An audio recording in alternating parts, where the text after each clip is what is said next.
the video which comes out on Tuesday shows Carl's reaction when I went to see him. And it was that bad, he told me to turn the camera off. Oh. Because he was like... Worried for you. Because he knew the car. And I didn't know he was going to know the car. No way. And he was just like, you sit like, and he's like, just back out of it. And I was like, no, I've bought it.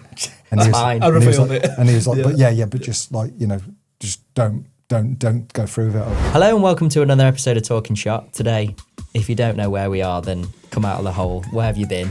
We're with Mr. Spaghetti Veyron himself, Mark McCann. Please make sure to like, comment and subscribe and let us know who you want on Talkin Shop next. Well, yeah, thank you so much for having us here. Absolute pleasure. It's kind of weird, if I'm being honest with you. It's like sat here now. Yeah, literally. Now we're sat from your perspective, but yeah, no, it's awesome to be here. So thank you so much. We always start off with a little bit of a warm-up question. It's mainly a warm-up for us because we're so awkward. But what does success mean to Mark McCann? I suppose it changes all the time for me anyway, because I think success, if we talk about YouTube, it was always getting that 100K plaque, and that was going to be, life was complete at that stage. Success was everything, but now it's after the million, and I feel like, it definitely changes, but happiness maybe as well. Yeah. And Bugattis. And Bugatti. Well, it would have been successful if I had a working Bugatti, maybe. That's the level of success I'm aiming for. all to come. What would 18-year-old Mark McCann say if you said to him that one day you'd be looking at buying a P1 from Harrods and a Bugatti Veyron in two halves? I suppose if I was driving it, he would have assumed it was stolen. But I don't know. Life's gone. Yeah. A lot of that, which we can talk about, is down to YouTube. It really is. Sort of, life's changed so much, and I don't think with YouTube I'd have been in that circle. I've always had nice cars, but not to that level. I wasn't, it was above and beyond anything I'd ever. But now there's another reason for it as well. Like, yes, I want it, but also, we can make content out of it. It can be a part of, a bigger picture. Yeah. Get your money back. I don't know about that. I was going to say, sure about that? It is just crazy, isn't it? Speaking of money, we were talking today about, because you years ago bought some Carreras, didn't you? And then brought them over from the US. And then, which you did, I think you did well on them. I did really well, and that's what I've got to keep thinking to myself. Yes, you can do well. I did well. Yeah. But in theory, I did nowhere near as good as, right now they'd be worth £1.2 million worth each than I sold them. God. Crazy. And what did you sell them for? I bought them for about 350. I sold them for about 600. So it was absolutely amazing. Can never complain. It was such a great decision. But now they're like nearly 2 mil. Yeah. It's human nature as well, isn't it? Yeah. Just go, for crying out loud. Hindsight's a wonderful thing. Yeah, exactly. Like, I think hindsight and sort of like a crystal ball you need for like, what time's the lottery on Saturdays? It's 6 o'clock. You need it for five to six. Yeah. So only once, So we haven't got that crystal ball, but in theory, a great day. But then it could have been a better day.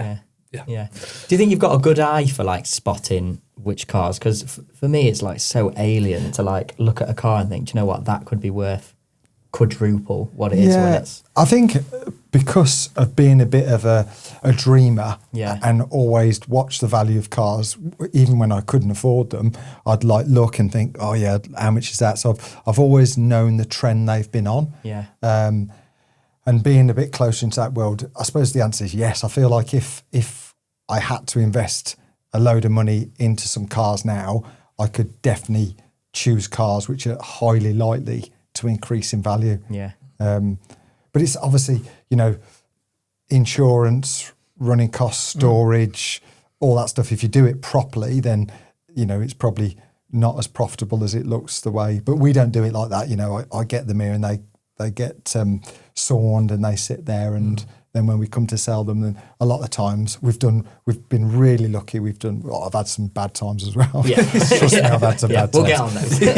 Don't worry, you're not going away with it. I suppose on that note, do you have to constantly watch the values of these things? Sort of the dips and the... I suppose, but I think as a rule, they're either going one way or the other. The only sort of thing which we found is, say, like a Peugeot 205 GTI, you know, the era that is, you know, that was on a trajectory and making money. And now it's settled out because the people who in that age group now probably want a holiday home in Breen. You know, they don't want a 205 GTI anymore. They, you know, that dream has been and gone and passed, and they've either had it. And so, like, there is definitely on the smaller, not so specialist stuff, it does start to drop again. So yeah, that's the only thing. But as a rule, we've got a little bit of a formula, and you know, as so many people have documented, if the numbers are small enough and they're rare enough, then as a rule, at the minute, it's a good place to put your money. Yeah. Before we move on to the Bugattis and P1s and stuff, one of the great episodes for me that you released was the story about your 911, because we're all mad Porsche fans as well. Can you just briefly tell us, because I know a lot of your viewers and listeners will know about it, but briefly tell us the story of your dream 911 when you were young. So I had a chart where I'd worked really hard, and then this car was £68,000, and I had a chart which I'd colour it in. This was before a really good computer, so I'd colour the boxes up to get up to 68,000, almost like a jar. Yeah.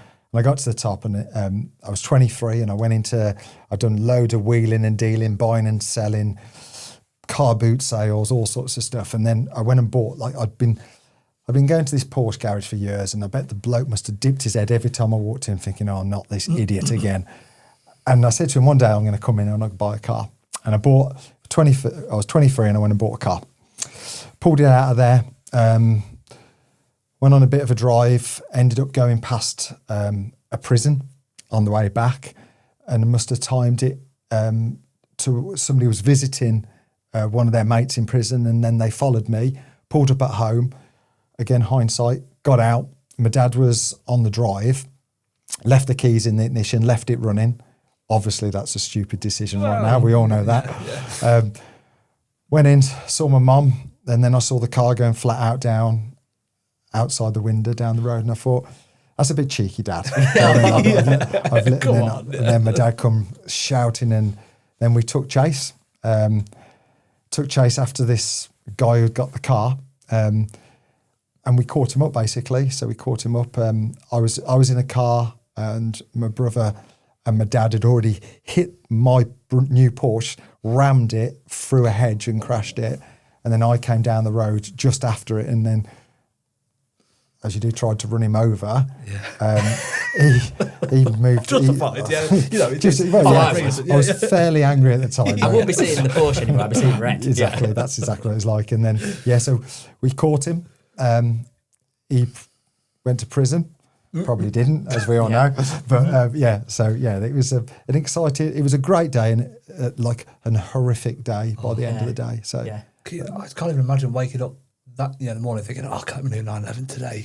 What a day! And then going to bed that night, sort of thinking back at everything that happened that day. There was 3 smashed cars, because my brother had smashed into the Porsche, and then I'd also.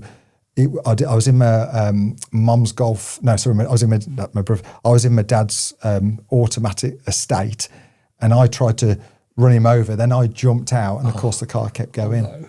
Oh yeah, and went into a wall or something. Yeah, so it was 3 down. Yeah. Do you know when they say you'll either learn a lesson from somebody else who has painfully learned that lesson, or you're going to be that one that learns a lesson everyone else learns from you? Yeah, that was that day, wasn't it? That was that day. Definitely do not leave your keys in ignition. But I'm pretty sure we've all done it. Yeah, guilty. I do it now. Yeah. I was drying the seats out of the car, and I thought, do you know what? Put the heated seats on the car, washed it or whatever, and I'd put it on in the car. I was like, this is super risky. I should probably not, but I'll risk it anyway. But on those frosty mornings as well. I don't do that, by the way, ever again. Yeah. He lives. Frosty mornings as well, don't you? You just think, I'll go and get a bucket, a cup full of water to put on the windscreen. Then you think, gamble. Yeah. Mm-hmm. Stupid. I know. This is it. I like doing that. I mean, I like obviously having the car. The gamble. What the gamble? I like it. Live on the edge. Will it be there or not? No. I just recently I've thought a bit like that, thinking actually, probably shouldn't do that. So I have post fit on my drive now, which are a pain in itself, having to keep putting them up and down. But yeah, you're right. You just can't risk it these days. You just can't leave your car running for 30 seconds, run inside, because someone spotted it and it'll be gone. Well, it's like Amazon parcels. Even that, it's that bad, isn't it? Oh, you yeah. know, they follow as soon as somebody's left on the doorstep, that somebody steals it. It's like it's a mad world we're living in. But do you know what? It's mad actually thinking about it, because the amount of parcels they probably leave outside someone's doorstep. You just followed one of them round all day. Don't get any ideas. But that's a genius idea.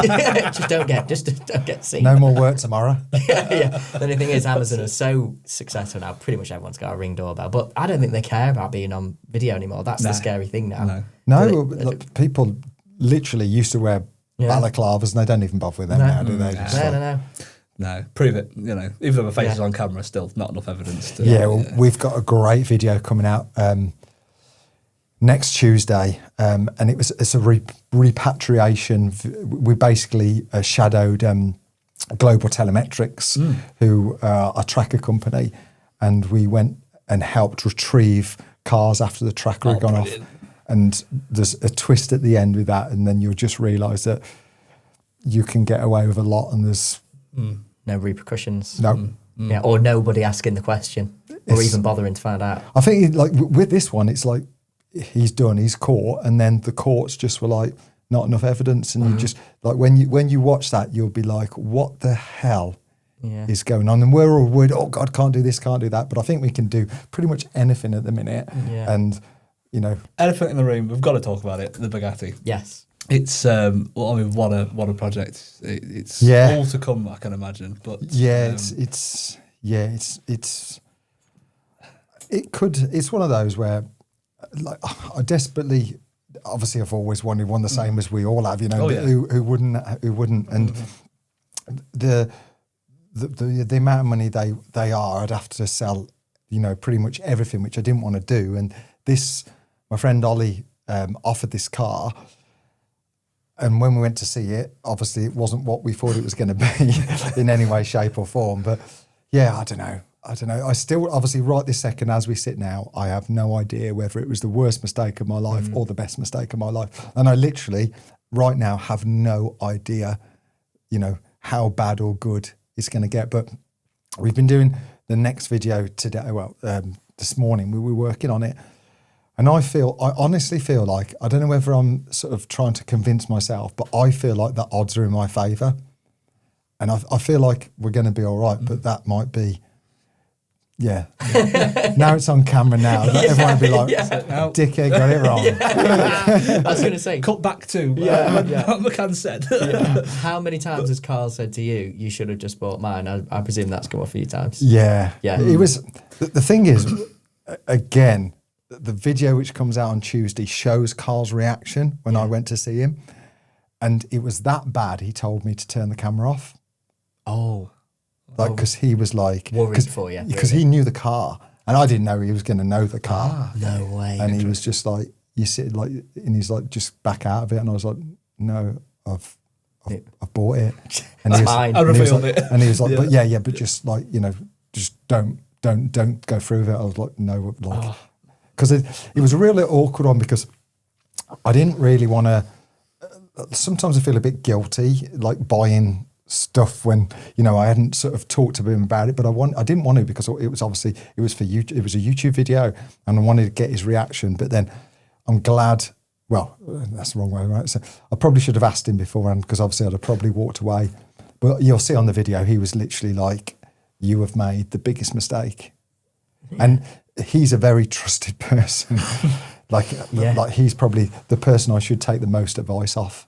Yeah. So and he seems to think it's a bad idea, but I feel like the difference in price to where it should be if it was right is so big that, but then again, the bills are going to be big.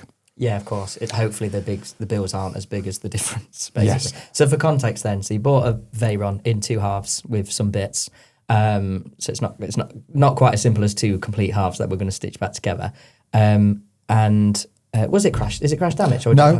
Okay. There's nothing in theory. There's and the good thing about those cars, they're very, very well documented. So if you have got a crash Veyron, somebody's take a photo of it and it's on the internet. So this one is a clean car. It's very low miles because it hasn't worked for nearly 4 years. Yeah. And you bought it for? I bought it for 900,000, ridiculous amount of money. What would you be looking for a non? In one. The cheapest you'd find one now is 1.5 million, and probably this one when it's done, because of the mileage and stuff, would, if this was perfect, it would be between 1.6 and 2 million. Surely you're winning.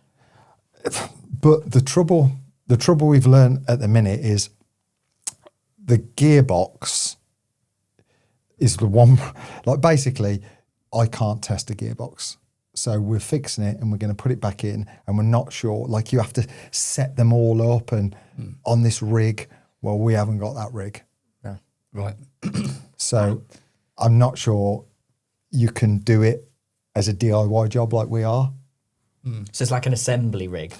Basically, they put it on this. There's a place which made the gearboxes only 24 miles from here, who have got this rig, who work only for Bugatti.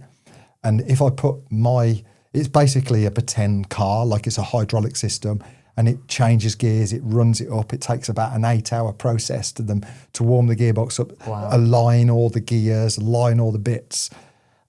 And obviously, I can't use that. No. So we're sort of like hoping that it's okay, and then we're going to put it in the car. If it's not okay, we've got to take it back out the car. Yeah. To take it out the car, it's got to return back to how it is now with 2 halves and. It's a massive. It's not a 10-minute job, is it? And obviously, at the time, I didn't know it was quite as bad as this. But I'm sort of hoping in my little head that, when some people see this video on Tuesday, maybe they reach out and say, "I'll tell you what, you can borrow our rig," but they probably won't. And then I'm gonna. I don't know what we're going to do. Yeah. I really don't know what we're going to do at the minute. But it seems to be getting, every time I talk about it to somebody, it gets worse. So I'm trying not to talk to anybody. It's great entertainment, by the way. The sheer fact that, fair play to you for having can I say bollocks, for buying a P1 from Carl at Harrods and then going, do you know what, actually, there's some more in this. Let's go for a Veyron. Yeah, I've gone from probably the best P1 possible to the worst. The worst Veyron. There's definitely no worse car, because obviously, it could be crash damage, but like as a condition of a car, there's nothing good about that car. But it's all superficial, a retrim, some wheels, some tyres, a clean. It's just going to be a different world by the time. Yeah. I honestly think that my goal is to go from the worst to the best. I want that car to be absolutely better than the day it came out the showroom. And when it's finished, that's what it will be. Yeah. Probably in about 15 years and about 5 million quid deep. I was going to ask, have you got some form of expectation of when you would like it done for? But I suppose it's... tomorrow. Well, the sun's still around would be nice. Okay. So if we can get it, before we go to autumn, I feel realistically, the trouble is we could get this gearbox back in probably still about 5 weeks away. We might put it back in and it work, and it would just be... Imagine that'd be great.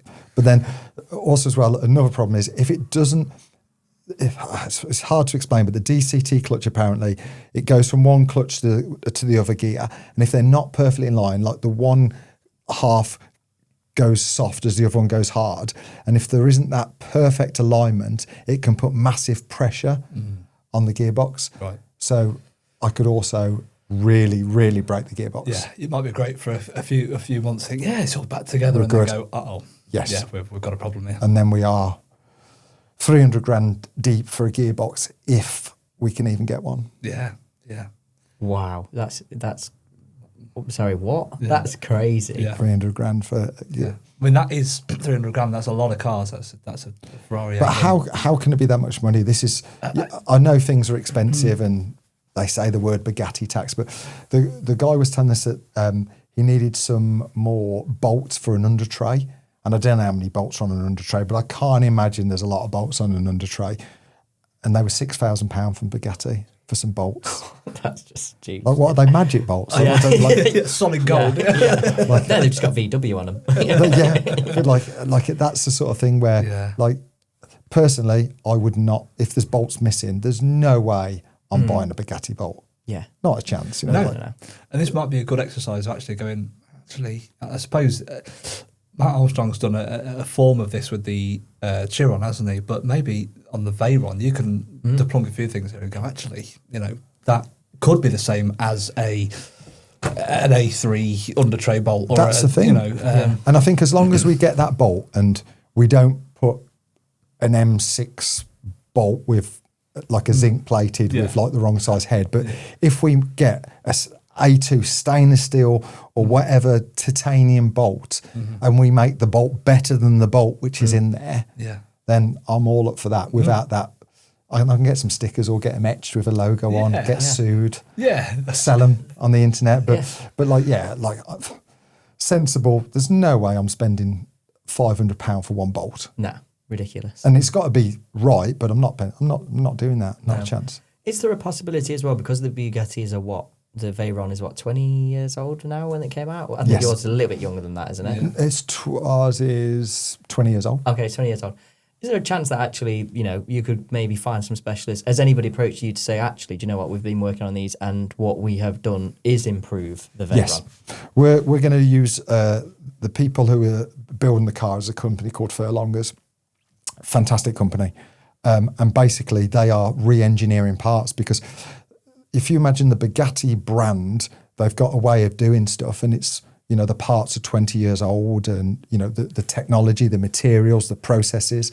Well, now these guys, without the red tape and without having to test stuff, they know that, this aluminium works better, or this coating, this new, whatever it is, cartanium or whatever, is better than, so they have re-engineered parts to be a superior part than it was 20 years ago. Yeah. So which is a win. Which is a win, yeah. And obviously their hourly rate is, and they're helping as well. That's the mad thing with this process. We've got all these people saying, I want to help, I want to do this. And yes, that's going to make a difference financially, but also people are coming to the table who are the best in the country at what they do. And they're saying, I want to be a part of this process. Yeah, which is cool. The great thing is, because it's clearly evident as well, there was lots of Bugattis that you went to see, and I imagine that was a lot of effort, but all of them, some of them were a bit questionable spec. Like, you had the occasional stunner, but then some of them were like, what are you doing? Like, and I know they need to be out there, but it was a bit, some of them were a bit crazy. I suppose you can put your own stamp on this one, can't you? And the thing is, you're spending all that money on it, you might as well start again. But that's the thing, it is a blank canvas, and I think that's a positive for me, because I don't want it to look old-fashioned. I want the colours and the way it's going to look to be almost Chiron-y. Yeah. Because some of the Chirons now, the colours and the interiors and stuff are next level. So I want to sort of replicate that, like you say, because we saw the one which was like a brown and a cream, and it was just like hideous. Like really, really hideous. But, and then some of them were fantastic. But now we have got that blank canvas. Yeah. Can you imagine buying, like, let's say, like the brown one for the 1.5, 1.6 million, and then having to retrim it and either paint it or wrap it and change the wheels? I mean, you then doesn't make sense then, does it? No, and they are, like, there is literally no two the same. No. They are so like oddly coloured and weird. But like some of the special editions as well, there were some special editions we saw, and they were literally just a different colour, and it had a plaque saying 1 of 5 or something like that. And it was like, another £1 million. And I was like, what's the difference here? And he's like, oh, it's the colour. And I was like, oh, is it faster? No. Is it a different spoiler kit? No. Is there anything different? Nope. Just a plaque and a signature. Yeah. And I'm like, mate is obviously a top dog whose signature that is, but I don't even know who he is. And it's another £1 million. Yeah. And good luck trying to sell that extra £1 million as well because of a plaque. And that's a tough sell. Yeah. A really tough sell. But I think people do like that exclusivity. 1 of 5. Yeah. Yeah. But I'd rather make my car 1 of 1. Yeah. Exactly. But like, I'm in too deep. I can't back out. I'm not sure what, like, if you imagine if I can't repair it, it's going to be spares and repairs. Yeah. What is this purchase for? Because obviously it's like it's like a penultimate car. It's an absolutely peak car. Is it? It's not an investment, is it? So, yeah, definitely. Yeah, I think it's they've. They are going up in value, which is only helping the process. Because I think one of the reasons it wasn't repaired back 4 years ago is there wasn't the room to repair it to what the car was worth. Right. But now the car's worth probably £700 700,000 more than it was 4 years ago. All of a sudden it's worth repairing. Yeah. And I think that maybe is the reason it hasn't been repaired, because there is now the room to make it work. Yeah, and actually to do it. But could you ever imagine if it was picture it and all finished and you're jumping in it for the first time? Oh, it's going to be hard to say, I'm going to sell this one day. We've got renders of what I want it to look like and stuff, and just like, it's one of those where I just keep looking at thinking, oh my God, just it's the word Bugatti, you know, this is what we said as well, you know, Ferraris, amazing. You can have a LaFerrari worth 4 million quid, but you can have a 355, great car worth £50,000. You can have a Lamborghini Gallardo worth £50,000 or a £2 million Sian. But with a Bugatti, the entry level, the bottom of the range, bog standard car is like 1.5 million quid. Yeah. That's what makes, I think, the brand, and also as well, their whole ethos of, they really don't care, they're not helping, they're not selling you parts. This is the amount of money we're charging, tough. Yeah. I think even makes the whole brand even more exclusive. Yes, it does. Yeah. It is the car. You know, when you ask somebody, what's your dream car, or what's your favourite car? It is, always has been, Bugatti. Yeah. Bugatti Veyron. You know, it was definitely, it was school age when that car, I was 10 when that car was released. That was what everyone talked about. That was the dream car. That was the car that everybody wanted. And now, there we are, 20 years later. And it's when I drove it, it was like, honestly, it was like nothing else. It couldn't be any further away from the cars I've got. No. Which is, I do find that was going to be one of my things to say to you, was like, you've driven everything. You've had the privilege of owning and driving some incredible cars. And then your reaction when you jump in what is a 20-year-old hypercar, and you're just like, this is anotherworldly. It was like you say, I'm so lucky and, like, you know, spoilt to the choices I've got, and it literally was like nothing else I've ever experienced. And Carl, I was a bit worried that I've already experienced that now. And when I spoke to Carl about it, we talked about it on the podcast and said to him, you know, because you'd already had that experience, does that sort of like, was that ruined? Because, you know, he'd driven those cars before he owned one. And he said it was nothing like when he had his own. And he said that he had the car for 4 years and it never got old. Yeah. Wow. That tells you everything you need to know about that car. Yeah. So like you know, for me, I'd be happy if it goes backwards and forwards at the minute. Or is one car. One car would be enough, Yeah. Sorry. Yeah, but no, you're right. I've no doubt that car will be everything you want it to be, and, you know, it will just be unbelievable. But we've got a great team. Everyone's ready, and so if anybody can do it, our channel can do it. You know, which isn't me. It's all the people, the kind people who watch, our supporters who all want to get involved. If it was Mark from Redditch by himself without a YouTube channel, I think it would be a very, very different story. Yeah. But I feel like the power of the YouTube channel might make this possible. Yeah.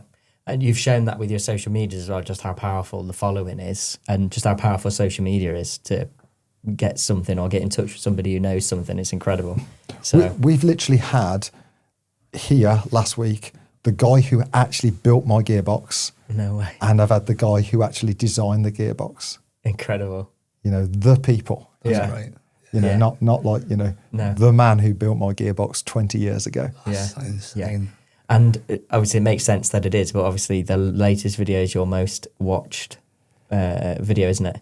It's like crazy. Yeah. Like, it's really weird, you know, I remember when, like, an unbelievable video was 70,000 views. Like, you know, it was unbelievable. And now you sort of, I wake up in the morning, like, look at my phone and just think, geez. Like, and I say, like, wake up, Jane, go, have a guess how many it's on, and she'll guess, and she's always like way under, and I say, and she's like, what is happening? That's it. It's the Bugatti numbers. Yeah, Bugatti tax.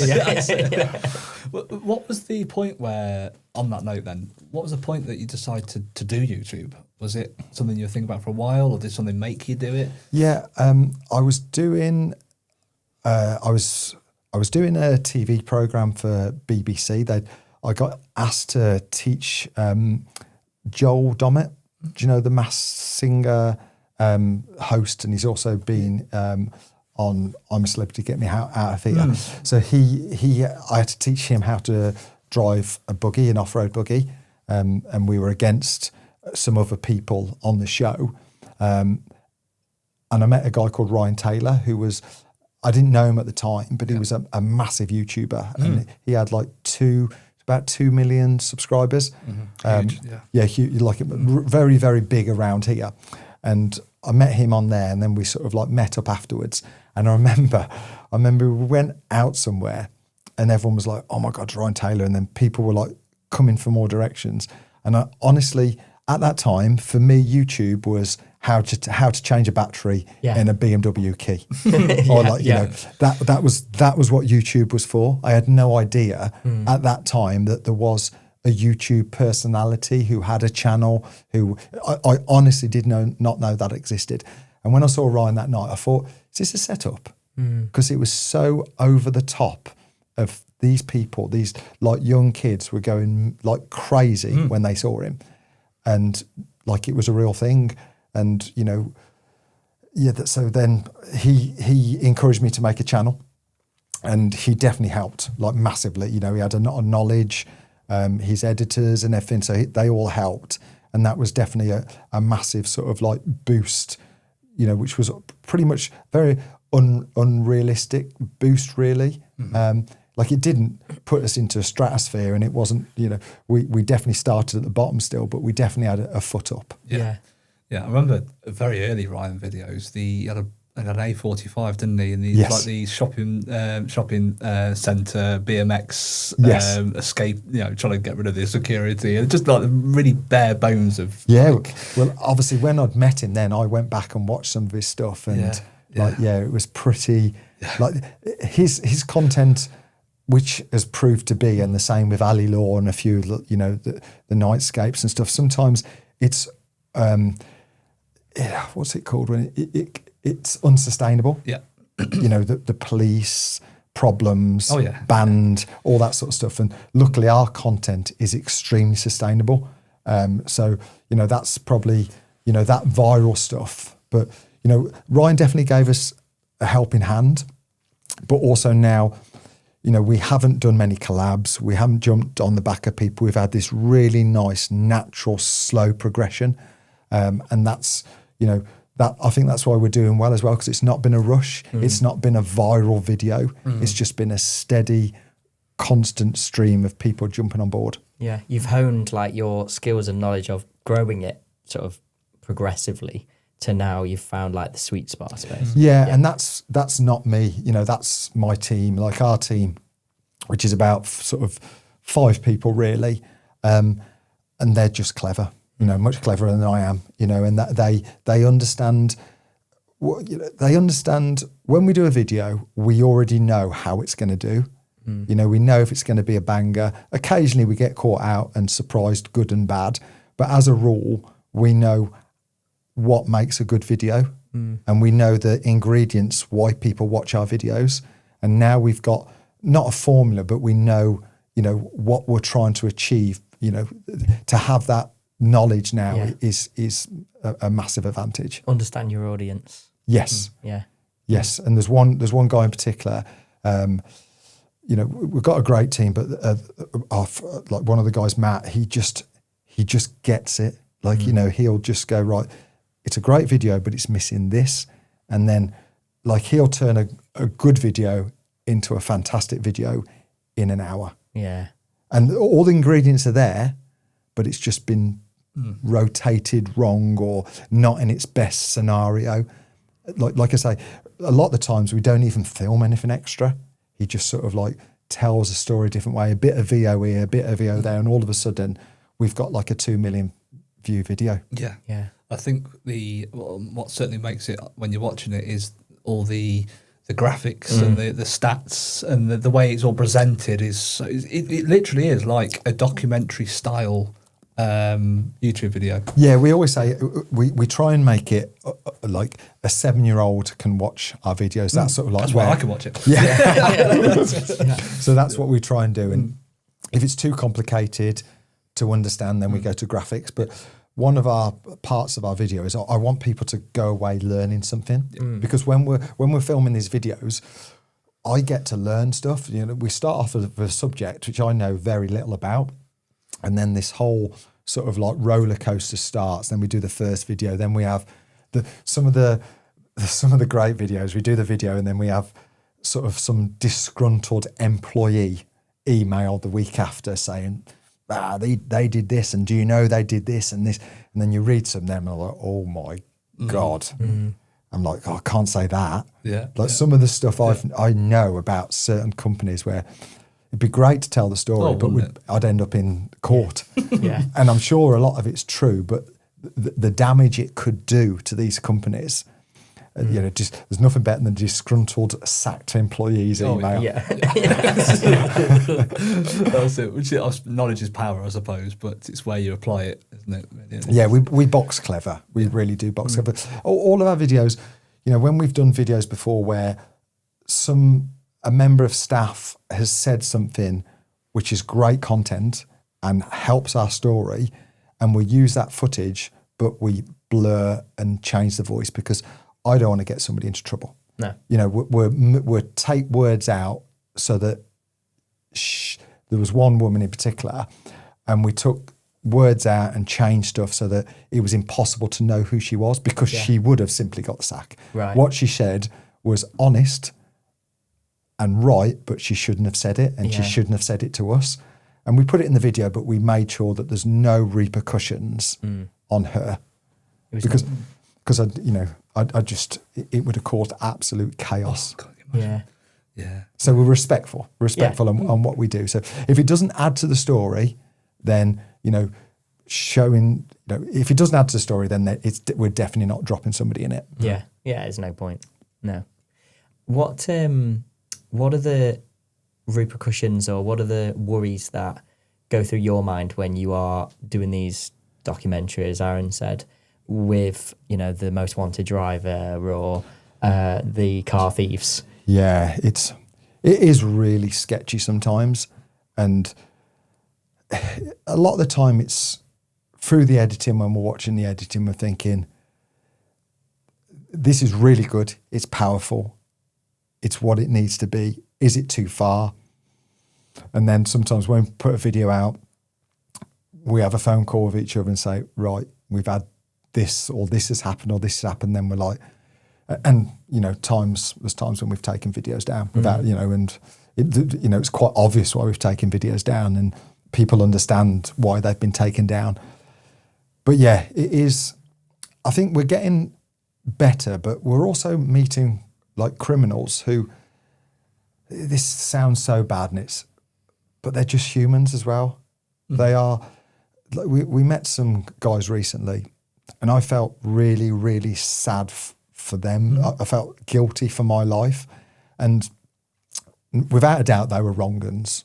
But the opportunities they had was nothing like mine. I didn't get a silver spoon, but I got a bed, heating, Christmas presents, birthday presents, taught right from wrong and taught to graft. And I had parents, great parents, who sort of guided me through life. They've got nothing. They've got nobody to fall back on, nobody to borrow 20 quid off, nobody, you know. No role model really to follow. Even nowhere to sleep, you know. And when, you know, nowhere proper to sleep, nothing, nowhere they could call home. They were even,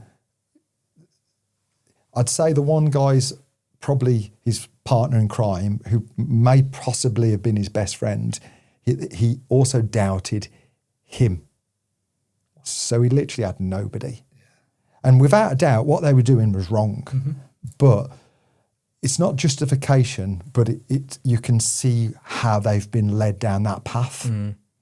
No other option. No other option. And dog eat dog. Yeah. You know, and so it is really, really difficult, and we've got to be careful. And I don't want like any trouble coming to my front door. Absolutely, you've got it. But you know, we just have to box clever. Yeah, that's it. And that's why you mentioned the team. At least somebody out of that team will go, just maybe not that. We'll put an air tag on it. Yeah.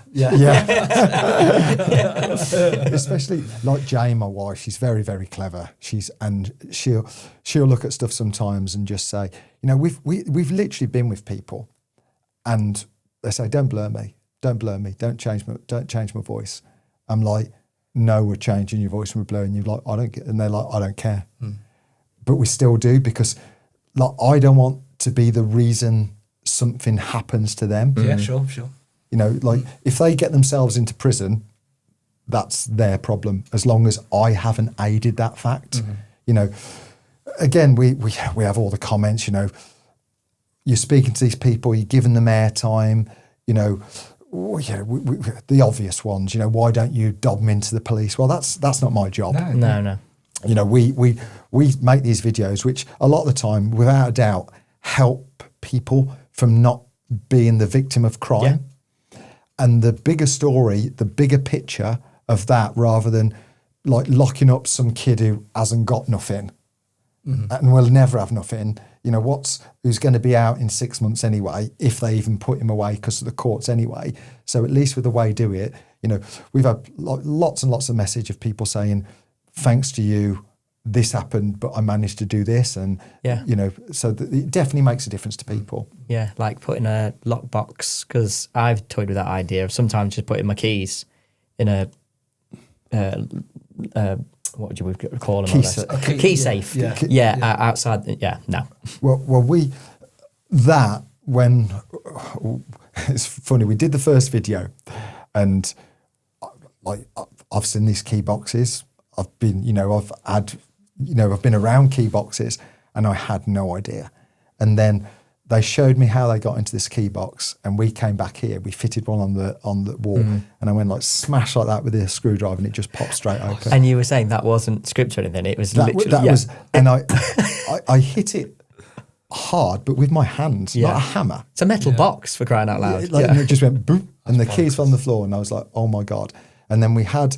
And yes, it was a sponsorship. We had a company called KeySafe who reached out to us and said, listen, what you're doing is great because there's a problem and the world needs to know. And they came and showed us their product, and like the difference was just unbelievable. And, you know, and hopefully then again, lots of people said like, you know, I've done this and I didn't realise how bad things were. But we've all done it. We've all bought stuff off Amazon or whatever it is, and you know, somewhere, and you think, oh, that's a bargain. But there's sometimes there really is a reason why it's a bargain. And one of that situation was a real lesson to me that, you know, and hopefully, you know, I'm not saying go and buy this company who sponsors, but just make sure you've got a good one. Yeah. Or a Faraday box or whatever for you. Yeah. But then again, that's all changing, isn't it? You know. Yeah. We did a video recently, and the guy was telling us that he woke up. He was asleep on his settee. He woke up to two guys in balaclava stood over him. Horrific. Yeah. Frightening. Yeah. And they tried keyless entry. They couldn't get keyless entry, so he had his car keys in a Faraday pouch in his house, and they came into the house to get the keys. Which is what they do now. Where years ago they could sort of go, okay, we'll move on to the next one. Move on to the next one. Where now, if they want that car, they'll do everything to go and get that car. So is the right thing to do to leave your keys next to the front door? Yeah. So they don't come in your house. Yeah, it's a fine line. That's crazy to think about. And it is mad, isn't it? Yeah. It's mad that sort of like the answer to the UK's problem of car theft is let them have it, which is you've got insurance. One of the blokes said on your podcast. YouTube video, wasn't it? It was basically, well, you've got insurance. Get over it. And like, you know, when that situation happens, and if like God help anybody is in that situation, when you are in that situation, you'd think next time I'm leaving my keys in the car, Never mind, if they're coming into your safe space, and also as well, we've seen so many times with the victims of crime as well. It's not just the car, the aftermath. This ruins people's lives, their houses, they can't sleep anymore, their anxiety that makes them ill. And a lot of the times people have to actually move house. Oh, yeah. They can't live in that house anymore. Mm-hmm. Oh, I would. I would move. If it happened to me. I can talk from experience. I did. Yeah, we moved. When I was younger, I had an S3, which at the time was quite a new car, quite sort of new thing really. And luckily it was a key version, not a keyless version. At that time, there were pretty much a case of, okay, well if it's not responding on the key responder, then they'll just go and get another one, which they did. They stole one from the next road. But they pretty much went around the whole back of the house. We're trying to get this signal from the key. Obviously gave up, unlocked another car on the drive, didn't take it. But pretty much, I think 6 months after that, we moved. Once you lose that confidence. Yeah. Mm. It wasn't purely because of that, but that was big. It was a big reason too. Because to know that someone's been sniffing around your house, it's just... And they didn't even get in. Imagine them... Now... like looking at you when you're in your bed. I saw the one clip where literally the guy was videoing the guy in bed, wasn't it? It's mental. And I was thinking, can you imagine that? As if it's a joke. Yeah, I know. And that which I questioned them heavily about that, and they didn't see it the same as what we see that. Okay. For us, it's just like next level unacceptable. It's like it's not even close to being okay. Yeah. But they didn't have the same outlook on that situation, And in the video, he said that the one time he had to go out the house because he was laughing so much.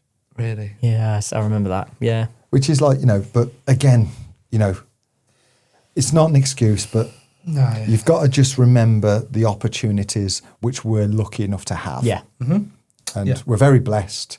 We've all got, if we want to go out for a meal tonight, we probably can afford to go out for a meal tonight. We can go to Nando's. We've got a nice car. We can get home, all that sort of stuff. We put the heating on, don't have to worry about, the 50 pence extra it's going to cost to warm your house up. Some people just aren't that lucky. And yeah, no, you're absolutely right. They sometimes don't know right from wrong. Yeah. Yeah. But it's gone south, hasn't it? I know, wow. That's it. Anyway, fantastic. Sure, but there you go. But from a positive angle, you are right, and I didn't really think of it like that. But you are showing people, you're warning them at the end of the day, and showing them actually there are other things that you can buy or things that you can look out for to make sure that ultimately either you're not having people enter your home, or you're keeping your pride and joy on your drive and not doing 120 down the A1. I don't know what you're laughing at. That's not a reference to it me. Wasn't you. Yeah, no, it wasn't for the night. No. I can imagine it. Imagine if it was yours, then yeah.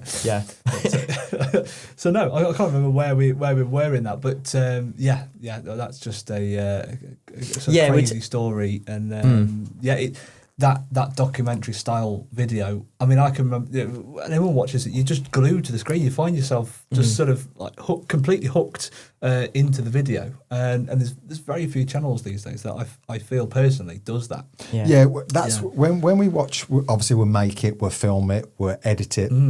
Obviously I've got an amazing team. Reese and Ryan will like chop the hell out of it and sort of put it into a format, but I know what we've done, and I'm getting better help in at the end as well. But we'll put this first edit together, which takes a long time, and we've got like this this website where we all get to view it, we can all comment on it, so we start to build a video, but as a team.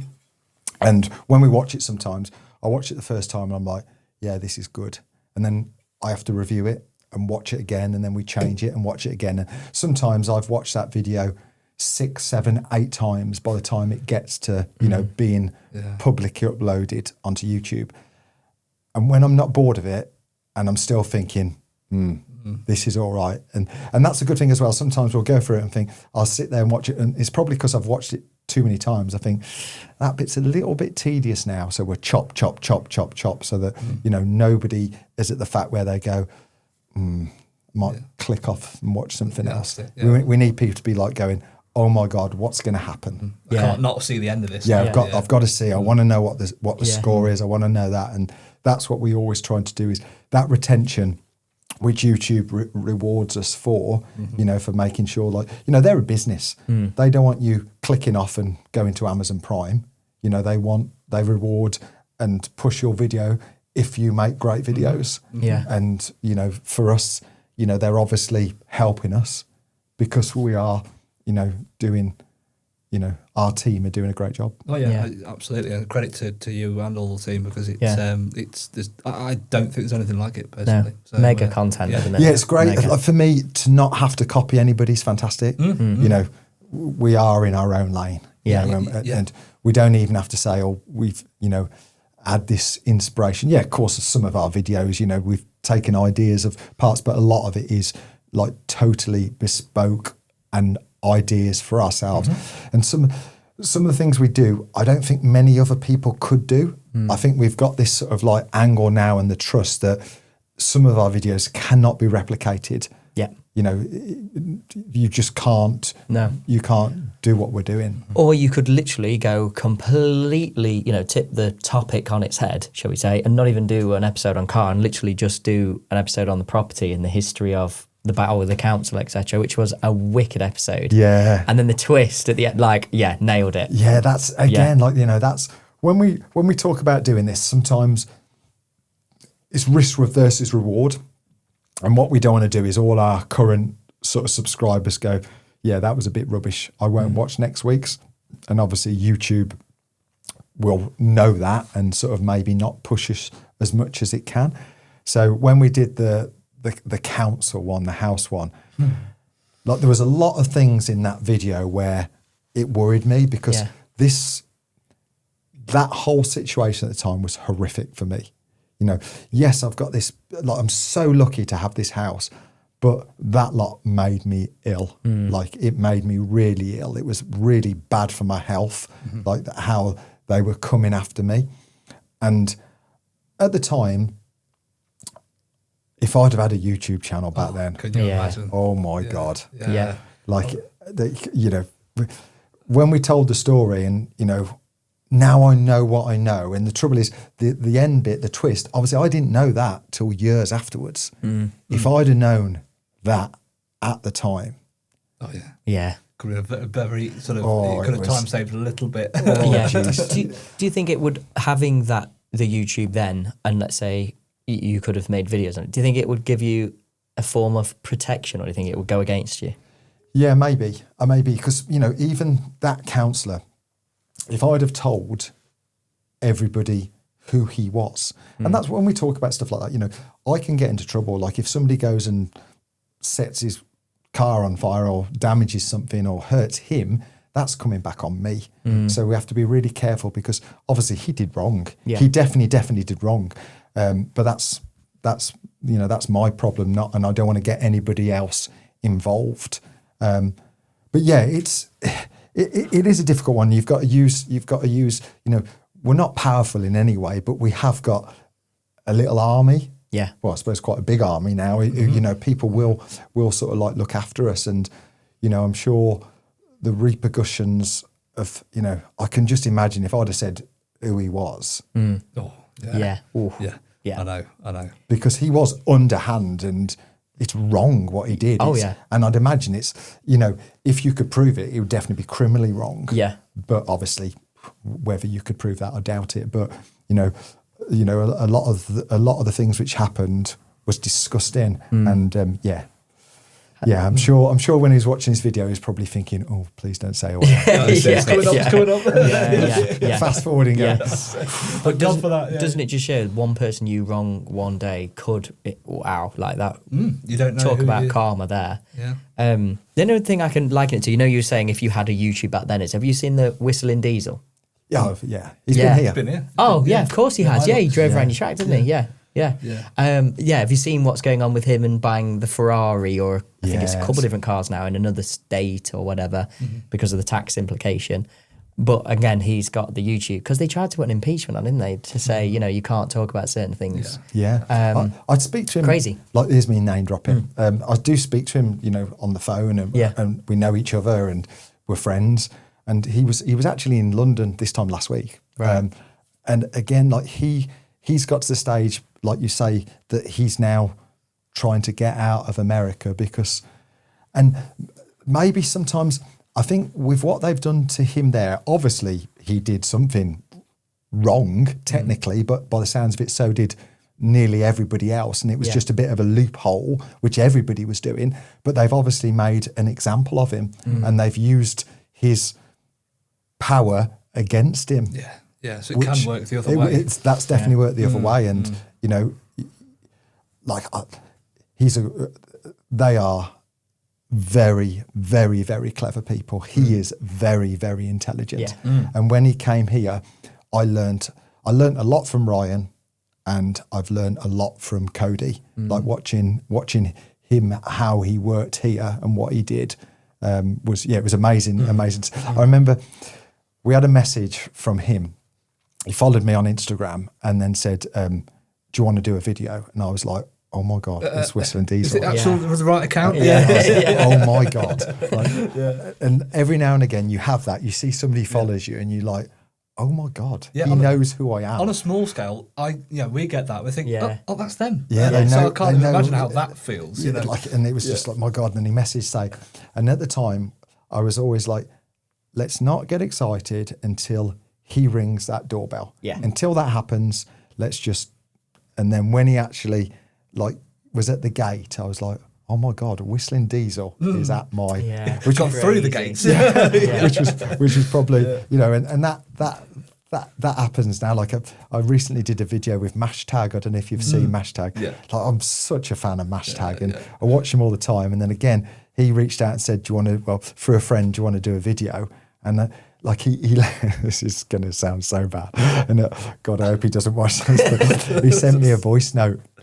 And I remember listening to it again and again. And I'm like, to Jane, listen to this. It's Mashtag. And like you hear his voice. And I'm like, oh my God, that's surreal. And obviously that probably happens to people the other way around. But like it was just, And that's the power. That's the great, the space we're in YouTube is such a great tool, because it makes normal people like us have a platform and an opportunity to have an audience and an income, where that wasn't a thing before. You had to be, an actor had to be a son or a daughter or a cousin or a brother, and you had to have a way in. Well, now, an iPhone and a computer, and you're in. Yeah, it's crazy. I know. He's had some really good, it was similar to some of your episodes on the whole documentary style of whether it's thefts or whatever. He's had some cracking videos as well. Yeah. But again, very, very different content, you know.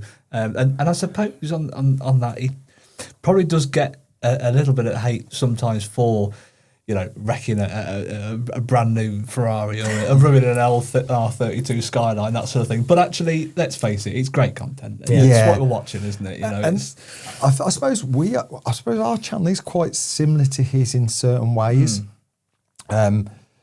You just smash left things up. Yeah, we're probably a little. I think insert Sterato. I think probably they can get away with a bit more in America, but I feel like Cody's, like WhistlinDiesel's videos, like if you're a fan of him, like the merry-go-round and the helicopter up in the roof and stuff like that. When I spoke to him about that, because he came to ours around that time, and when I watched that video, I was like, God, I wish I was there, because they were so scared that they were going to die. Because when you put a helicopter up to the top of your ceiling fan, you have no idea. No.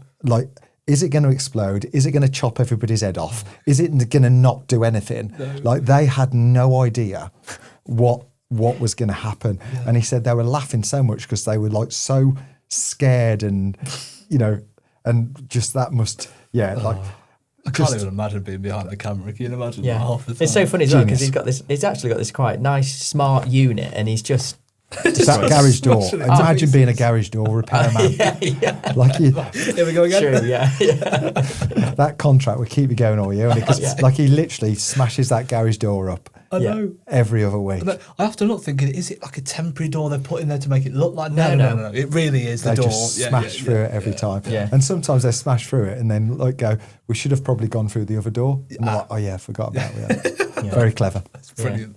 Yeah. Now, Talkin Shop wouldn't be possible without our title sponsor, Eclipse Diagnostics. If you work on commercial vehicles, vessels or machinery, you need Jaltest, the UK's leading multi-brand diagnostic tool from Eclipse.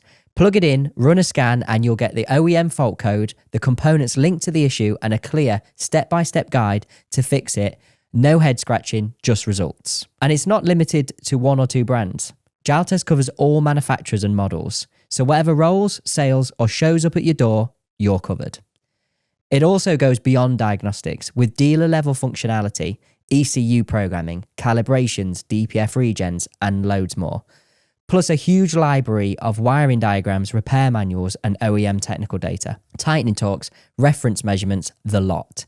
So you can get the job done right first time. With Eclipse, you're backed by world-class technical support when you need it most. Inquire today and quote code Talkin Shop to get a free cable saver with your diagnostic order. Training at your premises also included. Thanks, Eclipse. Now back to the show. Brilliant. I suppose we'll sort of touch a little bit on your background, really, and maybe your history, because it hasn't always been YouTube. There's been a lot of success prior to where we are now. But where did it all start with the racing career?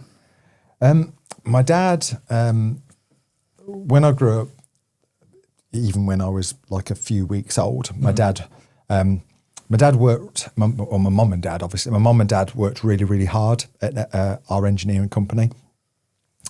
It was like, ups and downs, problems, bankrupts, all that sort of stuff. It was I remember it was like a very difficult time to try and, sort of go on your own and try and make a living. But his thing was grass track racing. But I remember he never had the best bike. He was always tinkering it and making it himself, spraying it, painting it, but making the best of what he had. So I was always around that, and he had number 64, and I remember going there and watching as kids, spending our summer day in this grass field with, your BMX, and that's what we did. And then I then started racing BMXs, and then eventually, when we could afford it, we had motocross bikes.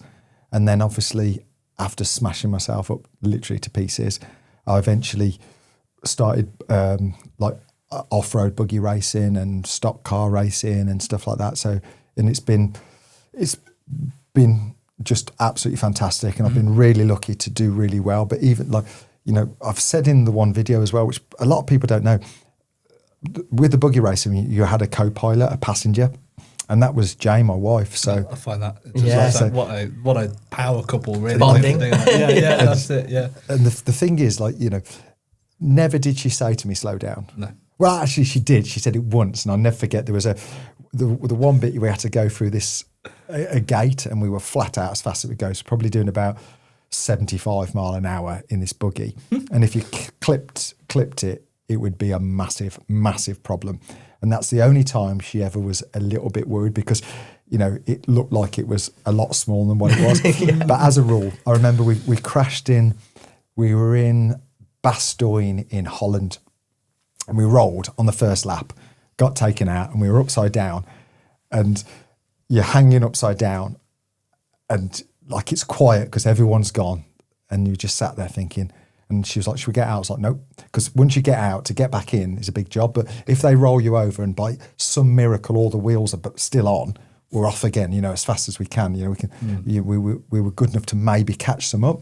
So we sat there, and then a minute went by, still sat upside down, starting to feel bad now because all the blood's rushing to your head. And she always says now, the best part of racing was rolling.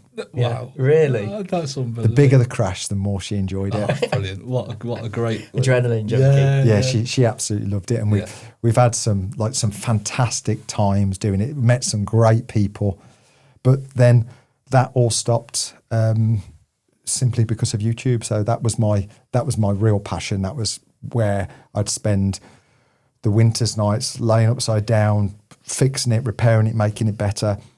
And then YouTube sort of got to the stage where I couldn't put the amount of effort I wanted to win. Like I didn't want to go there and finish second or third. Like I always wanted to, everything I've ever done, this will sound a bit weird, but I always want to do my best. So if I'm colouring in with Senna, I don't want to go over the lines. Like I always want to do everything to the best of my ability. Yeah. And with my racing, I always wanted to do the best. And with YouTube, I could no longer do that because it was taking all my energy and effort. Do you sort of also think maybe with Senna being here, that sort of responsibility, if you like, is so much more now? You know, if you're racing and stuff, is that then a risk? Yeah, definitely. Yeah. Some of the things we did, like when I was doing stock car racing, stocks karts, it was brilliant. But Jane, I broke my back bad, really bad, and sort of like I lost my youth, like I was paralysed only for about a minute or something like that. But it wasn't a great minute. I wasn't very well for a while, and obviously she had to witness that, and she had to go through. Like it was a lot better for me, you know. I was ill, but it was by far I had the best end of the stick, being the patient rather than the person who was stood there worrying. And after that, she asked me if I wouldn't do it anymore. So I totally respected it. And when she said that, I've only ever driven it once since that day because, you know, she puts up with so much.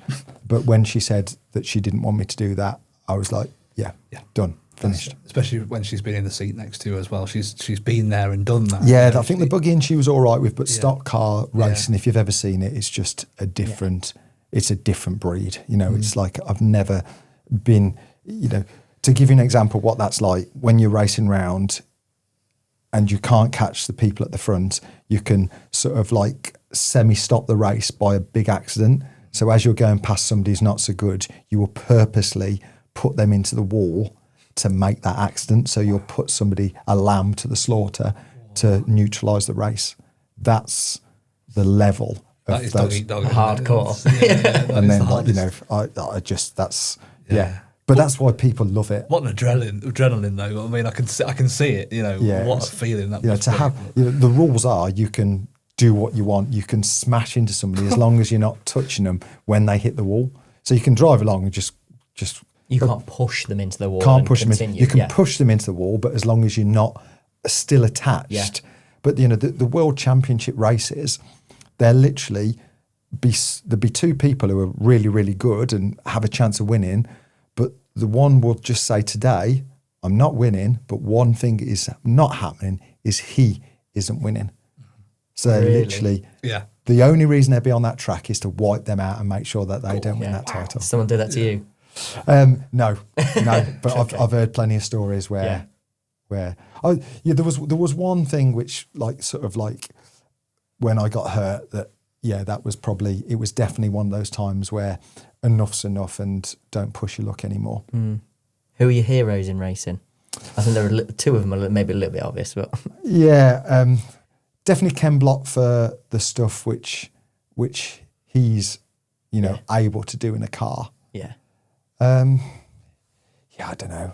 There's so many people who like I watch and would love to be, but I suppose nobody which sort of like I'm obsessed with like I was with Ken Block. You know, when I bought his Fiesta, like he was obviously alive and well, and I bought a Fiesta for like too much money. Yeah. Did you get to meet him? Really disappointingly not. And I now have met so many people who, you know, I've met his wife, I've met his daughter, I've met like, you know, his friends, his team, and nobody has one single bad word to say about that man. No. Nobody. Like everyone says how great he was. And when I bought the car, like there was some of the deal, like there was the race suit and there was signed stuff. And, you know, one of the things was going to be, I was definitely going to meet Ken. And obviously, unfortunately, he passed away and I never got to meet him, which was... 2022, was that right? Yeah, it must have been. Yeah, probably was. I think it was the 1st of January. Yeah, I can remember waking up that morning and all I could see was Ken Block. I remember. I mean, I'd never met the guy, followed him, but I remember how that felt for me. Never mind, people, in the racing sort of career, people had met him. But it was doing something. It wasn't even racing related, was it? It was snowboarding, wasn't it? Snowmobile. Snowmobile. Yeah. Shows you how dangerous they are. Yeah. But equally, big heavy things. Yeah. I've been on one and they're heavy. Yeah. They're really heavy. Yeah. There was Colin McRae who died with his son in a helicopter. Helicopter, yeah. Obviously, Michael Schumacher's still around, but like the accidents, what they do for a living.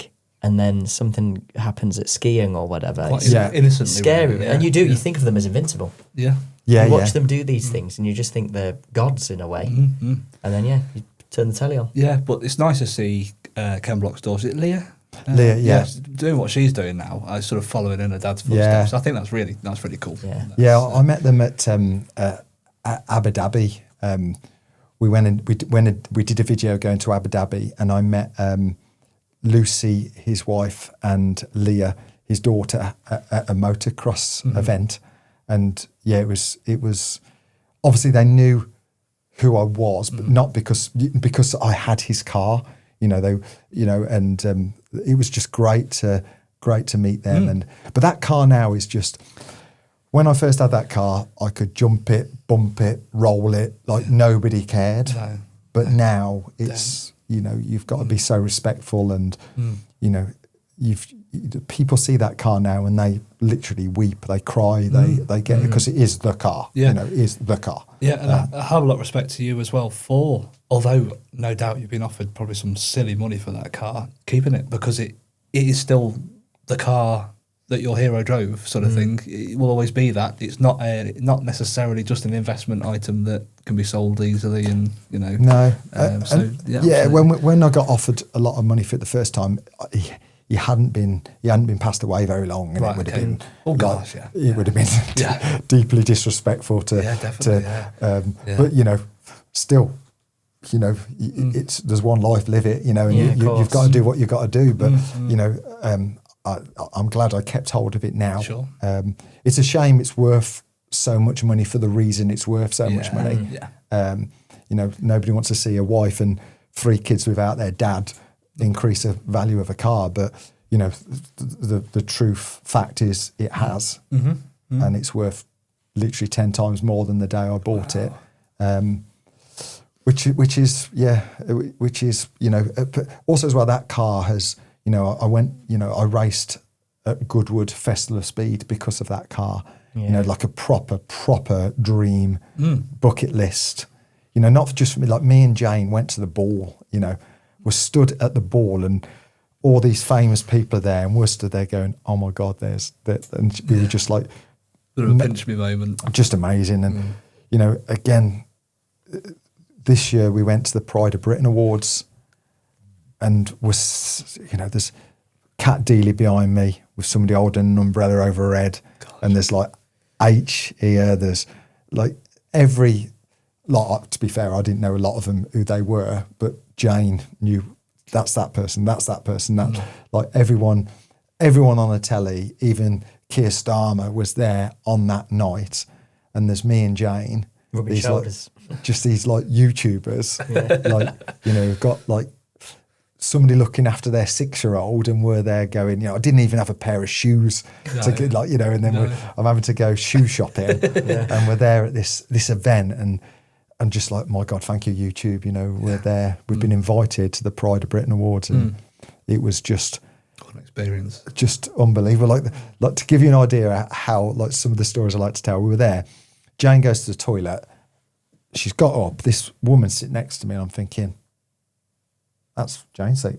Yeah. So I'm like, not sure you're supposed to be sat there. And she sat there and she's like, all right. And I'm like, yeah. And I'm thinking, who are you? What's going on here? And she was like, oh, good. And then as she come back, like Jane came back from the toilet, she stands up and walks away. And I'm like, but she's a seat filler. Ah, right. So when somebody goes to the toilet, they employ other people to sit there so it looks full. Ah, Brilliant. I didn't even know that. What a job. Seat filler. Seat filler. Oh my God, more of that. So basically, luckily they don't go after somebody's been to the toilet, but like, if someone's to the toilet, they just sit in their seat. I wonder if there's someone on the toilet seat. Yeah. But Jane went into, I can't remember who she again, there's this guy, I can't remember his name now, but he's sat by the side of me, and I'm like, "You're right," and he was like, "Yeah," and I said, "Oh, what do you do then?" And he was like, "An actor. I'm an actor." I was like, "Oh, no way, cool. Anything I'd have heard of?" And he was like, this. I was like, "Not heard of any of them." I was like, "Oh, cool, that's brilliant." And I was like, "You all right for work?" Because I'm thinking, I always hear these stories about actors. They struggle and it's not all right for work, like, sort of like just chatting. He was like, yeah, I've been busy. I was like, oh, sweet. Like, that's really, really good. He does one. Somebody else is sat in his seat, obviously, at this stage. I don't got a clue this. And then I'm thinking, well, he's obviously gone home early. Next thing you know, he comes on, he's presenting an award. Oh my God, brilliant. It's Tom Cruise. I still don't know who he is now. But like this mush is sat next to me, I have no idea who he is. And then he's like going, next I'm going to present this award. And I'm like, he's sat here a minute ago.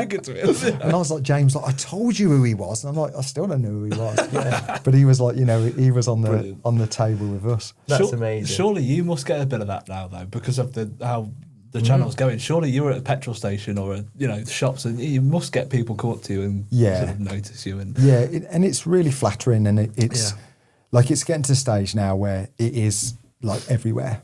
Everywhere, whether it's go out for a meal, go to the petrol station, it's literally everywhere now, which is just a sign of how good our team has done. And I love it when, I'm definitely not bored of it, that's for certain, when people tell us how, they enjoy the content or they want a selfie or anything like that. It's, it's an honour for to be in that position. And what I really like is when, the rest of the team get recognised and they get the, because as much as I say to everyone, it's not me, it's not just me, obviously I still get all the majority of the praise. But, Jane now gets to the stage now where she goes somewhere and she comes back, I had 2 selfies. She's been to Morrison's and she's brilliant. Like, I've had 2 selfies. And it's great. Like, oh wow, who was it? And she's like, so she gets it. And you are winning together, really. The channel is sort of brought them both together. Like this morning, Senna on the way to, we've got a problem with a vehicle, which it will be a great story. And she was like, what about that? I said, we can't use it, pal. Like the government, we're not allowed to do this with that. And she was like, tell them we're YouTubers, Daddy. Oh, bless her. Brilliant. She has no idea. That's lovely. She got sent, she's had free stuff. She gets free stuff sent to her. Like, we all love free stuff. And when free stuff comes, I'm like, my God, I've got free stuff is great. Yeah. And, when people say, do you want this? And I'm like, listen, appreciate that. Thank you. But, I can't mention it, because, that would cost whatever. And they're like, oh no, just have it. And if it's in the back of the videos, we're not expecting anything back. And it's just like, wow. That's great. Yeah. And Senna one day will realise, sort of get the value of, oh yeah, well, I remember when I was young, I got that. And she probably will be more respect to what that was totally. at the time. And she's got she got sent this this bike this week, a Revy. And I said to her, I tried to explain, I said, they have sent you this because you're good at what you do. You're good. So I tried to explain to her, the only reason she's got that is because she helps and she's, she's well-mannered and she's sort of like respectful when the camera's on. That's and good. she's not being, because kids can be dicks, can't they? They're showing off and she's not, she's very grounded. She understands right from wrong. And so I tried to tell her that, the reason she's got an air-up bottle and the reason she's got a Revy bike is because these people have gone, I'm sending that to Senna because they enjoy watching Senna. Yeah. Brilliant. That's fantastic. No, that's a good way of doing it. I like that. Absolutely. Yeah. What do the kids think at school? Because I imagine she's got some friends at school or whatever who are in like the cars and are on YouTube and It's great because like a lot of the dads, like her schoolmates' dads, they sort of watch the channel, and obviously some of the kids do as well. But like the dads are like it's really it's just great. We went on a track day together with all the dads, and they're a great bunch of people, and it is great. Where people want to know what's happening, and they've seen the video and then stop me and say, you know, and Senna will say that a teacher, they say, oh, Mrs. Whatever watches our videos. And I'm like, that's crazy. That is weird. You know, like a school teacher is watching. watching. She'll never get into trouble. I mean, you know, how would you tell her off? Like when people say to her, you know, we're at places and she loves a photo. Like if I'm having a photo taken, she's in the photo. But, you know, she signs like somebody will ask for a signature, but then she has to sign as well. Amazing. So somebody's got a T-shirt or, you know, something like that, which they have spent this money on, carried it here in a bag with a pen and asked me to sign it. And then she's like, can I sign it as well? And you can see the lad going, no. And he's in a situation now where he doesn't want to be in. This you can't say no. No, he can't say no. And then Senna's like flipping, spelling a name wrong, or it's going like that all on the envelope. Is it two ends again? Yeah. Or over the top of mine. And she's like, and I'm like, bless her. She's amazing. She's just. I think that's the thing as well. I think life, the way things are going, life might be a little bit different for her to normal. Okay. You know, because this is like, you know, why won't she carry this on? You know, if this carries on going how it's going, you know, she's already recognised, she's always getting bits. So, and also as well, I feel like when I was younger, I haven't got any photos of me with my mum, and like, you know, they're very, very rare. And but she's going to be able to watch herself. That's amazing. It is like a lifelong. It literally is like a lifelong documentary. That was me when I was little, and this has been now sort of thing. One YouTuber we had on actually said that was the reason he started, was to essentially document his what he does every day for his kids, which is brilliant, amazing. And it's obviously just took off from there. And now it's a religious thing he does every day. Yeah, because she was probably 3, and obviously didn't really say much, but now she's turning into a proper character. And the trouble with her, which is really good, is you can't, if you miss it, you can't say it again. Like it doesn't work like that. Even if you say that again, she's like, say it again? No, not say it again. It needs to be raw, otherwise, So but I always say to Reese, if she's involved, keep that camera rolling. Because, you know, it's going to come out at some stage. It's going to be quality, but don't miss it. But it was the P1 reg plate that got me once. Like she was spelling it out, and any second she was going to say it, and then she just said something really innocent. I can't remember exactly how it went, and then I thought, no, it's police. Police. We were like, amazing. Where did that? I bet you inside going, oh, thank God for that. That's exactly what we did. We were all like, oh my. Here we go. I was going to say it. No. That is amazing. That's a clip forever. You'll have that moment on camera. You know, she did it this week in that Bugatti video. She said, "Daddy's bought a Spaghetti Veyron and he's in big trouble." And how true a word could be spoken. Yes, Spaghetti Veyron. So was Senna the inspiration for Spaghetti Veyron then? Yeah. She couldn't say Bugatti. That's amazing. So obviously we said Bugatti Veyron. She could sell T-shirts with that. Yes, Spaghetti Veyron. Yeah, so it comes with a merch line by the end. Yeah, and to be fair, your Veyron looks. Oh no, sorry. It looks like a spaghetti. That's amazing. That's amazing. Wow. She's named after Ayrton Senna. She was yes and no. There was a real. We love the name. The one sort of hedge thing, Formula One thing we've got out there is Ayrton Senna's MP4. But also there's a really good British touring car driver called Senna Proctor. And so that was where I heard the name often.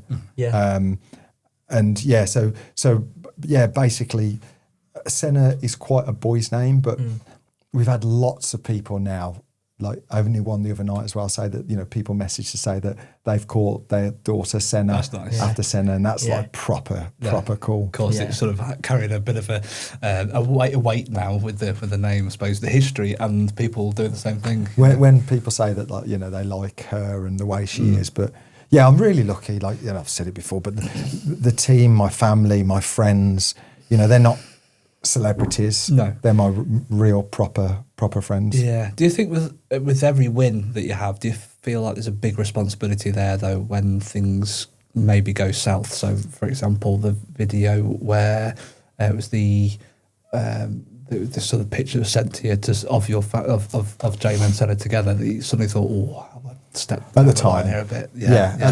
At the time. That was horrible because I'm not very good at sleeping sometimes, and that was like the middle of the night, couldn't sleep, picked up my phone, and it's like, I don't know if it's the same for you guys, but things are always worse in the night. Yeah. Oh yeah, so absolutely. Like stress and worry and thinking is worse. And I saw that and I was like, oh shit. And then, like, what do you do? Do I wake up Jane then, or do I tell her in the morning? And like, it definitely wasn't a good thing. But, when you think about it logically, when we spoke to this guy, in his head, he believed he was a car dealer. True. He'd never sold a car in his life. No. He was a fraudster. But he really in his head, I think he thought that we'd ruined his business. yeah, sure. What business? Which he did. Yeah. His dealership's shut now. Let her go, all of his staff. Oh, no. But like, his valeting bay is empty. Yeah. Oh no. Shame. And he was angry. But then when you think about it, I know who he is. Like now I know who he is, and because again, the people who sort of like come on our side, and all these people are like, I'm going to find who he is.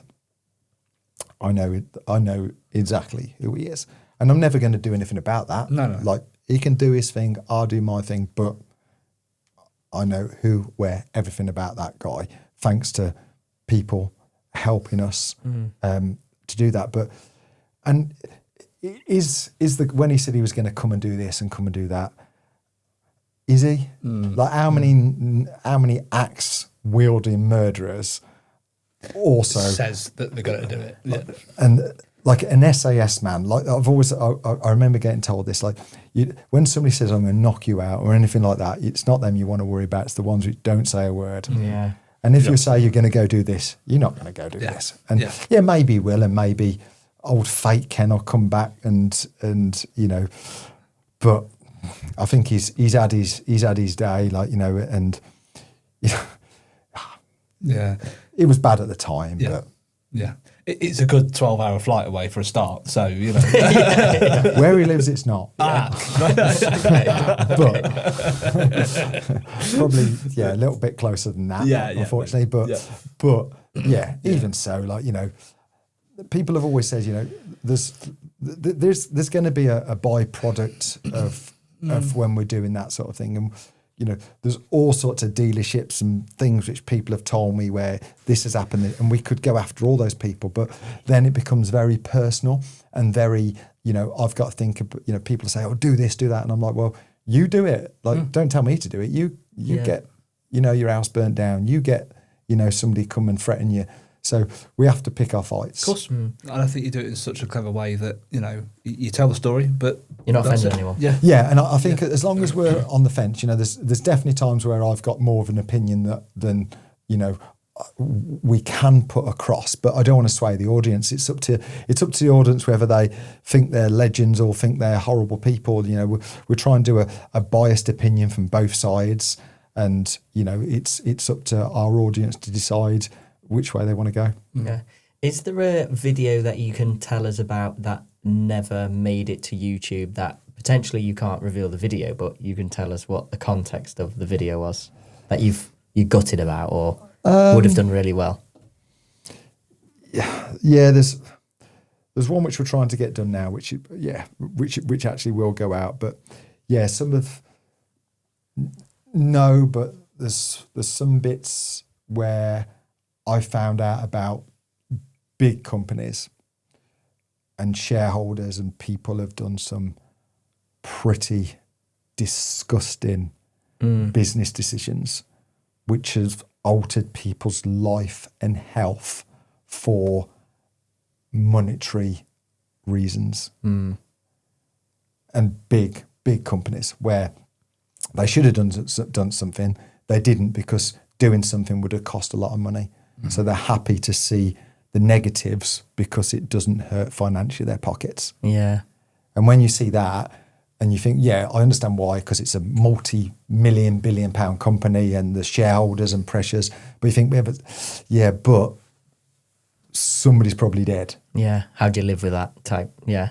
And, you could have stopped the second person dying if you'd have done something about it, but doing something about it was too costly. And then, some of those things are like, but then probably that probably happens in all walks of life every day. But when there's a few of those where we've heard over the time where, but again, that's something where telling that story how it is as a selfish way might risk my family and my life and my house.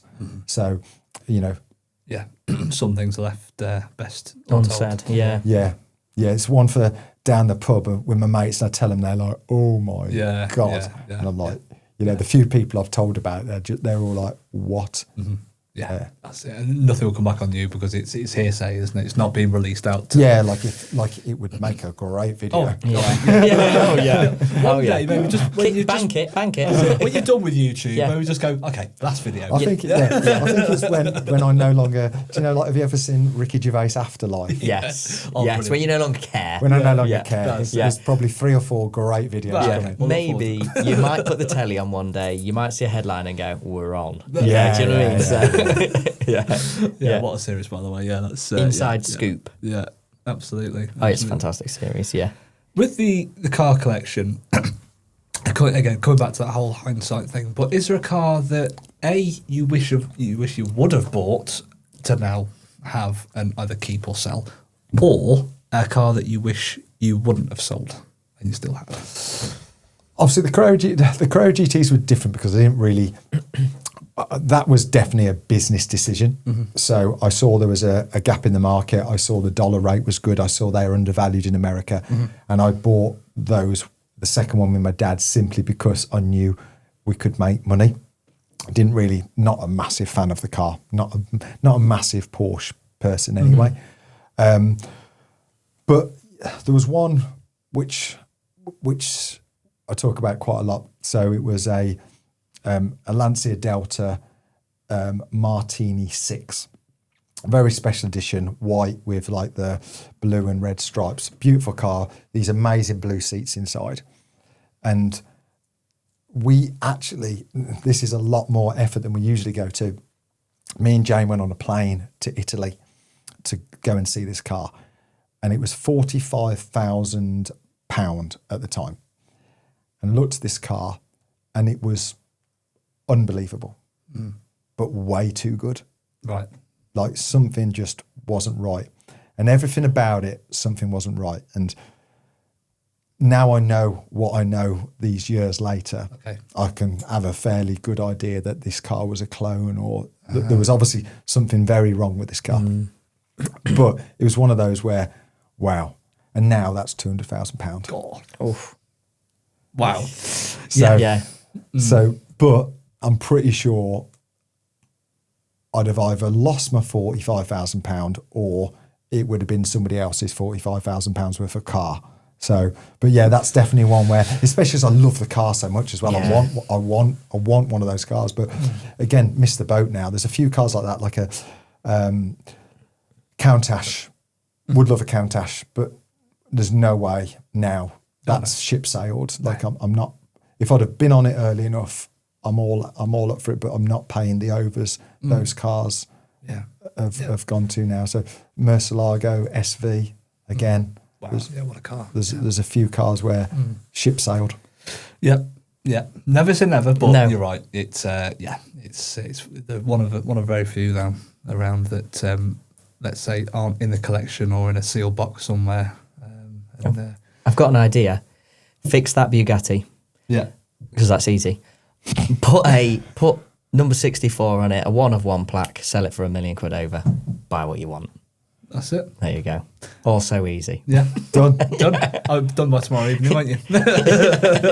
Just need a test rig and yeah, that's it. Yeah. There's the small issue there. Yeah.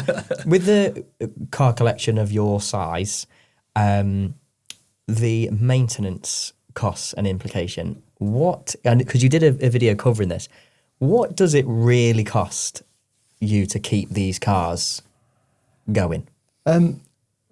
Personally, me, not too bad, because I'm lucky enough to have the space and the facilities here, which don't cost me any money for rent, storage. Most of the cars are sawn. I don't service them every year. I don't MOT them every year. They just sit there dry stored. Yeah. And then if and when I come to use them or sell them, obviously we've got to do a bigger service, a more expensive service, but not too bad. My downside is, which thanks to that video I have sorted out, I had too many cars taxed, insured and MOT'd. There was cars which I hadn't driven for 3-4 months, which are taxed, insured and MOT'd on my drive, which was ridiculous. It's so wasteful. So now I've sawned more, so that there's still a ridiculous amount of waste, but not like what it was. So it's not too bad. The problem is insurance, and not that I pay over the odds for insurance because I get a good rate. It's just the cars are that expensive that the risk means the insurance companies have to charge a lot of money. Yeah. And it's the price of tax down as well. If you were to tax some of those cars, unbelievable. That KTM, I think it was $3,500 for the first year tax. What? This first year luxury car tax is price, isn't it? Yeah. But then annually after that as well. But it's not as it's a fraction compared to the first year. Yeah, I think the first year is 3 times as much or something stupid. It's crazy. It's one of those cars that amazing car, by the way. You can't drive it every single day on all roads, and $3,500 for whatever car is a bitter pill to swallow. But when you can't drive it daily, I think you've been doing a good job of getting it out when you can, though. But do you know what I mean? It's crazy. Yeah, what a car! Yeah. I mean, I think it's like the perfect recipe, really, isn't it? Because it's got, what an engine that Audi RS engine is for a start, but matched into something that doesn't weigh a lot, looks like that. I mean, it's like the perfect recipe, surely. Yeah, well, that car I first saw, I saw it on Tim Schmee's channel. So I saw it on his, and then I asked Tim, has he got any contacts at KTM? And we went to see it.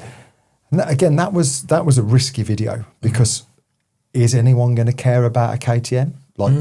If you're a motocrosser, you're into your KTMs, but is our UK automotive audience who watch our channel slightly interested in the KTM?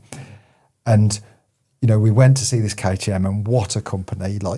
Proper company, lovely people, staff which have been there forever, staff which are really really proud of their job, and they're the underdog, and everybody loved the fact that they were taking on the big brands, but they weren't a big brand, and and really good. That first video, we crashed the KTM website, the car website. Really? Wow. Oh wow, that's really fantastic. Which is great. I don't get anything out of that. I don't get anything out of them selling more cars, but they've definitely sold more cars, and they deserve to sell more cars. So I'm happy to have helped that. Them sell cars. Because you did well. You fooled me then, because you did so well repping that. I actually thought there must be some sort of ambassadorship brand, thing going on there because of the racing and and I think of course we get offered stuff, and do you want to be this? Do you want to be that? But that's not what our channel.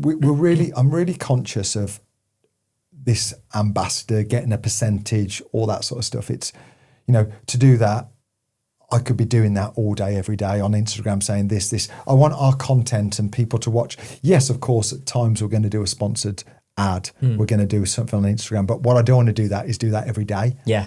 So we're very, very picky with what we do, to the fact that it's not, our followers can still see funny, entertaining, comedic clips without being told to buy this or use this discount code, which so we are the opportunities definitely come more than we show them, but sometimes, whether it might not even be financial, sometimes I just think sometimes it's just we're better off not taking the mickey and just respecting that people want to watch real content. Absolutely. We respect you for that. You're not sort of, I guess, being selling sold out. Yeah, that's it. Yeah, you're doing what you want when you want to do it. Yeah, I think there's we've got to be careful because we've got bills to pay. Yep.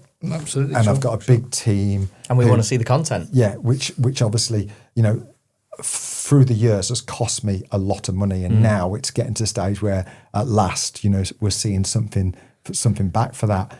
But, I've got mouths to feed and people who deserve good wages because they do such a great job. So, there's definitely a balance of, we've still got we've got to have adverts, we've got to have sponsors, we've got to monetize, because otherwise I'm not spending, money, the amount of money it's cost us to get where we are, which is not a problem because we've enjoyed every single second of it. But yeah, there's more mouths to feed than just mine. Yeah, want to keep it going. So you've had a really good experience with KTM. Has there ever been a time where you've had, say, the worst experience you've had with a dealer or a car manufacturer? The only one really was when we did the Porsche GT3. Oh yes, yeah. That was the only one. And really, their business model is a great business model. Really, really clever. They use a sought-after car to sell more cars. Great business. That's total business sense is, use that dangling carrot to feed more car sales, which are difficult to sell. No problem whatsoever. And their best customers, in theory, get those opportunities, which is exactly how it should be. But the problem we had and sort of highlighted is sometimes those best customers don't get that car despite being semi-promised that car's coming their way. So, I got offered a slot and I jumped a load of people because they wanted to get rid of free take-hands. Well, that's not fair. No. It's not fair. Like somebody deserves that car and it's definitely not me. It's somebody who's bought 10 cars, got a great relationship, is in there every week, going on the Porsche trips, got themselves a mountain bike, go and spend some merch and walking around in a 300 quid Porsche soft shell. Do you know what I mean? Those are the people who deserve that car. I didn't deserve that car. So, that was the only one where, again, no badness on Porsche. It's a great business model.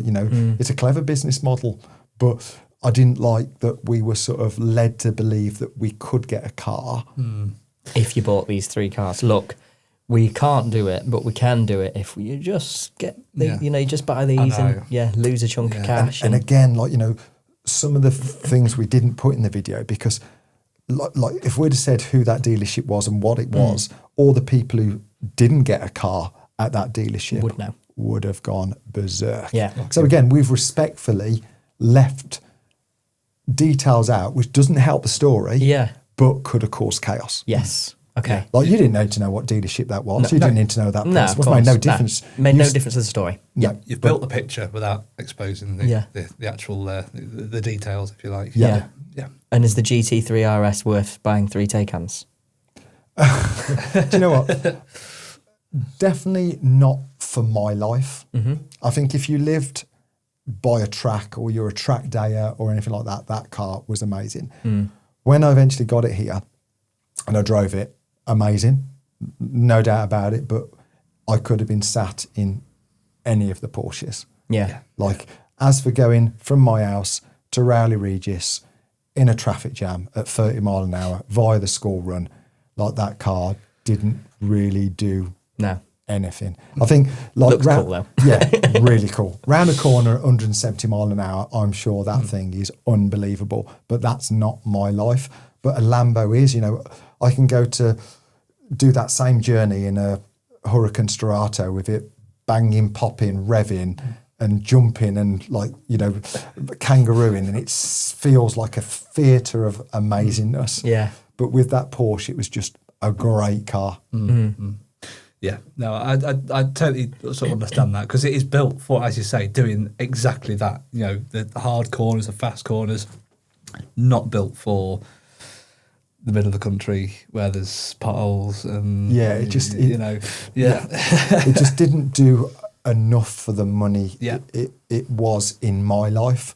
Like another person, it probably fitted better, but for me, I'd much rather go to work in a 205 GTI than go in a Porsche GT3 RS. You and a lot of other people included, no safety systems, no speed limits going to turn off, just that how cars should be. That's. I'm not jumping on that bandwagon. No. I'm not going to sit here and go. I would rather drive than a GT3 RS.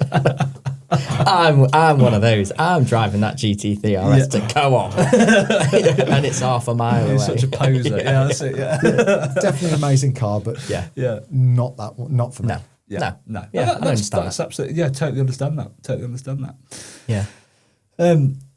Here's a good one. So, what car, not financially but emotionally, means the most to you? The Porsche is cool because of the story. Obviously, that car which got stolen and knackered is now back at this house, which is cool. Yeah. My blue 205 GTI is really special because at 17, that's the car which I'd have done anything for. That was like the perfect car, which obviously I was never ever gonna afford. Then there's the Aventador SVJ because like it was we did our honeymoon in that, and it was great for the channel. So there's quite a lot of cars which have their own little details,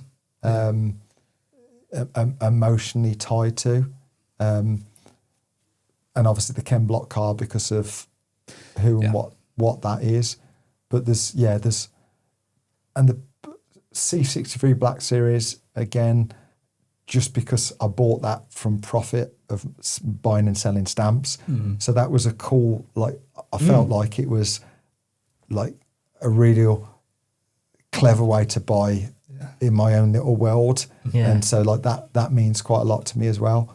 But no, I suppose lots. There isn't any car that you go, that's the car there. I mean, the next question on there is, what one car would you save in a fire? Now, if I asked that, I suppose it's that whole thing of, they all have their own identity, they all have their own story. So I suppose you couldn't just go, I'll save that one there, because they all have a special place in your heart. Like, everything's for sale. Yeah. Everything's got its price. Of course. Yeah. So, nothing's for sale, but everything, of course, is. When it's somebody offers you 10 times more than it's worth, it's definitely going. But I don't know. What when somebody says, what's the one car if you had to keep just one car? And it would be my white Mercedes C63 Black Series would be the car which I think does everything, because it sounds great, it looks great, it drives great, it's dangerous, it will kill you, and it increases in value every day. Yeah. What more could you want from that? So tick. Yeah. What a car! What a sound! There's nothing. I think that was the last car really of sensible sort of class where you just can't buy anything anymore. Everything's a smaller V8, V6 now, 4 cylinders. That engine will never be made again. There's a few engines like the V12 Lambos and the V10 Lambos, and then the 6.2 Mercedes like V8s. There's definitely some cars which now I don't think we'll ever see again. No, even new cars. You say like the Revolta and stuff. They're V12s, but you've got OPFs, you've got CATs, you've got your emissions, where stuff like that. There's back in the days where there's barely many emission sort of laws to abide by. It is just raw engine. 100%. There's that car is partly responsible for the ozone layer. Without a doubt. Sound or noise. Like, even now, like if somebody said to me, "Do you want a Temerario? Do you want a new Ferrari?" Whatever they are, like a 296, I don't have that. No, I don't get it. I don't want one. Yeah. Which is a real shame. Me and Carl have had this conversation so many times that, like, I don't want that car now, and it's not that There's a few reasons. Number one, I'm getting a little bit older and a little bit more sensible and thinking enough's enough. Like, let's not just buy stuff for the sake of it, because I'm seeing losing money. I respectfully earn that money. So I understand that losing £20,000-30,000 a year is ridiculous. Absolutely. And I don't want to be that person who's doing that. Yeah. And also they just don't, like, they look great, but then they already look great, and so did the one before look great. There's nothing wrong with my Huracan that a Temerario is. Yes, it looks better, but does it look £30,000 worth of loss a year better? That's if it does do that. Sure. It might go up in value.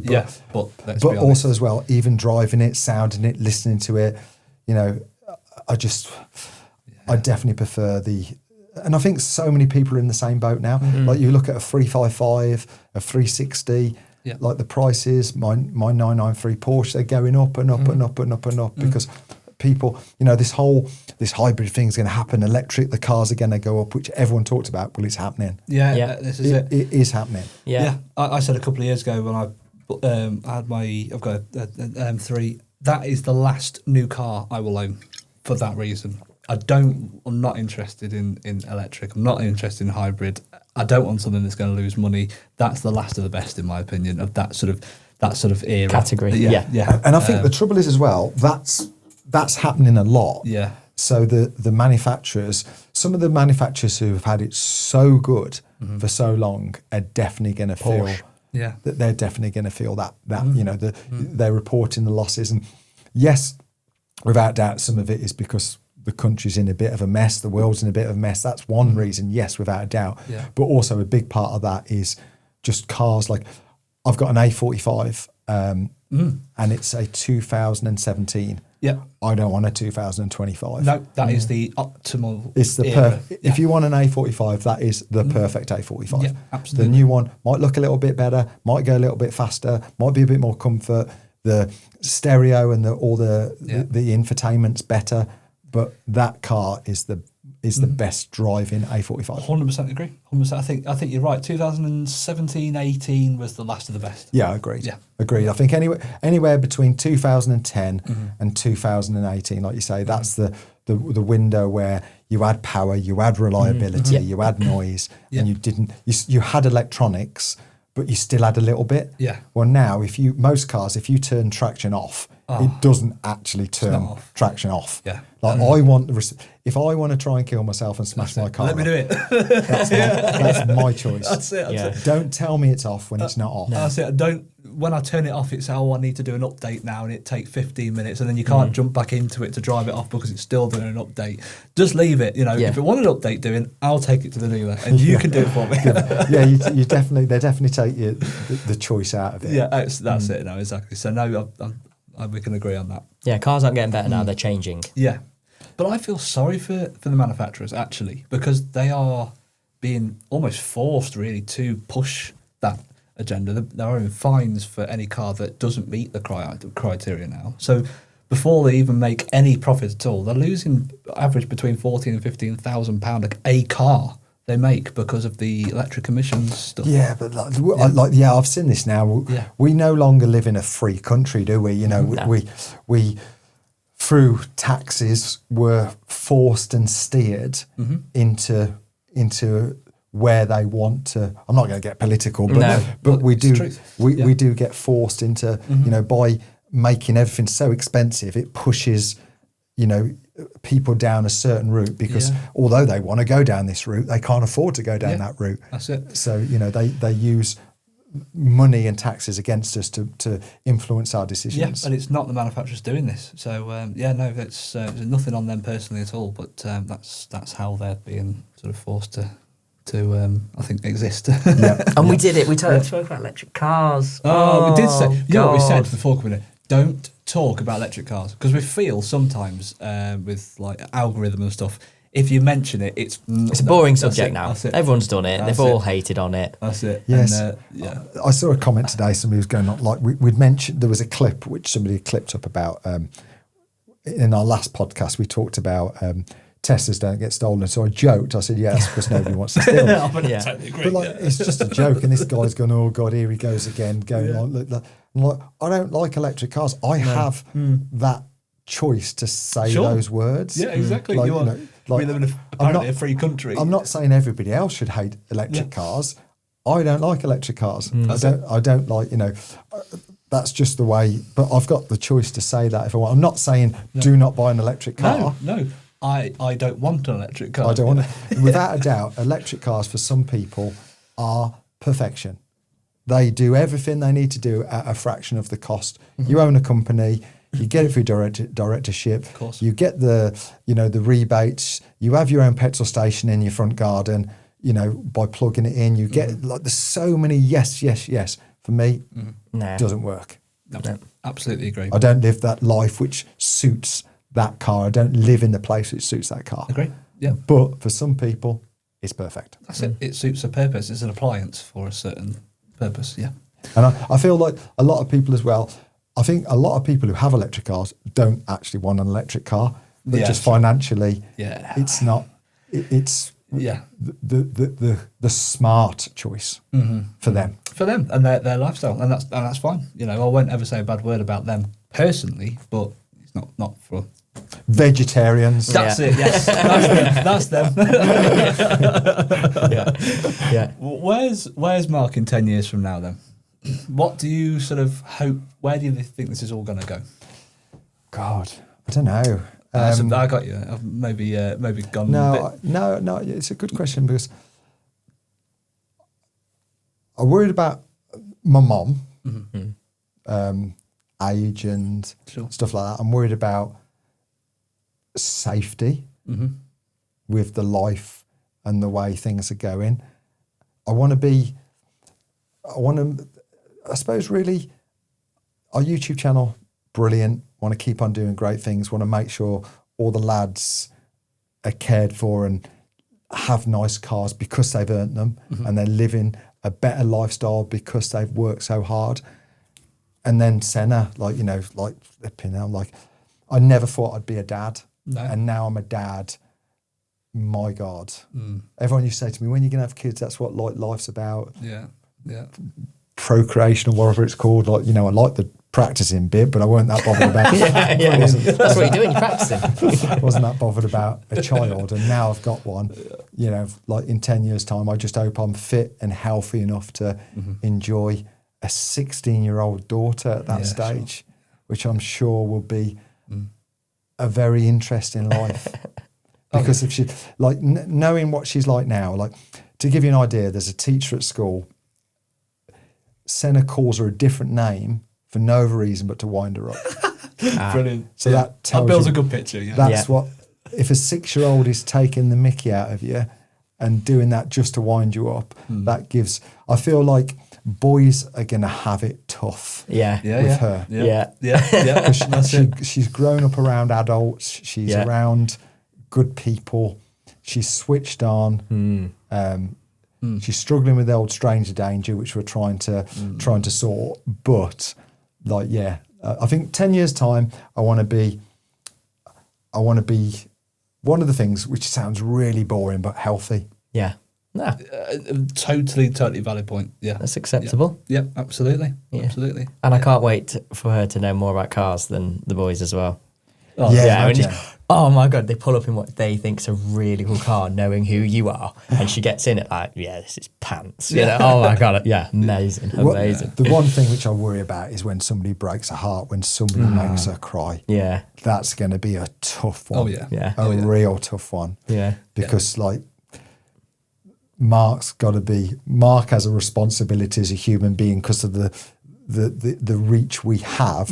So Mark's got to be an even more sensible dad.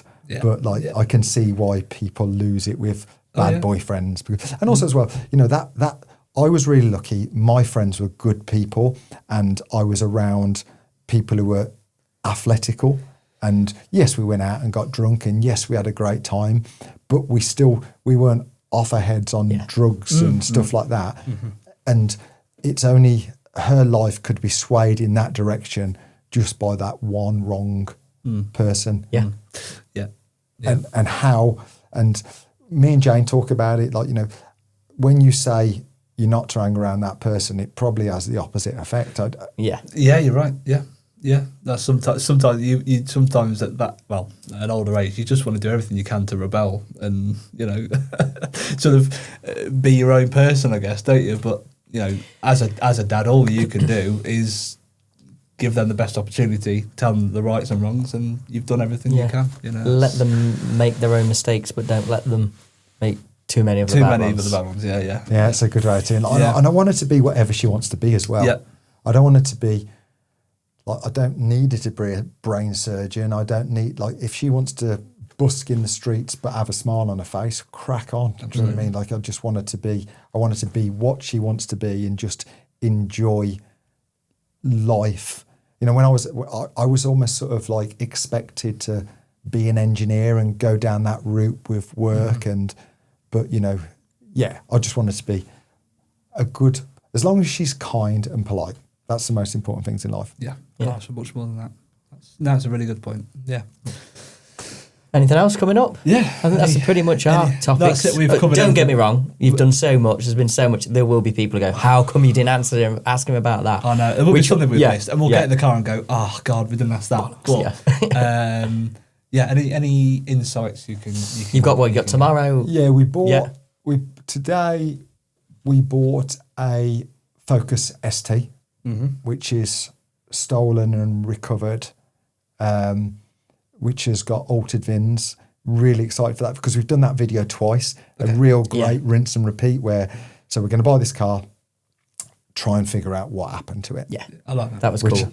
And we have no idea. No, that's like we're going to get to Copart in Wolverhampton and pick up this car, and we know nothing about this car. Then we're going to get on this journey to try and the last two times it's just been, it's almost like it was the perfect script. Yeah. You know, the 120, you know, the lad had lost his job, his missus had lost her side hustle. Like he'd gone into depression. We gave him his car back. The other family had been ripped off. They were struggling. Like it was the perfect scenario. Well, with this one, we're going down a different route with the car. So it's more of a more maybe of a car fan who's been ripped off. We don't know, we don't like this car. The car's got no keys, so we don't know even if it starts. Brilliant. Yeah. It's an ST with a titanium X front end. Right. So there's already something's amiss there. Already something's like, what rabbit hole are we gonna uncover next? So that's the one we're excited for.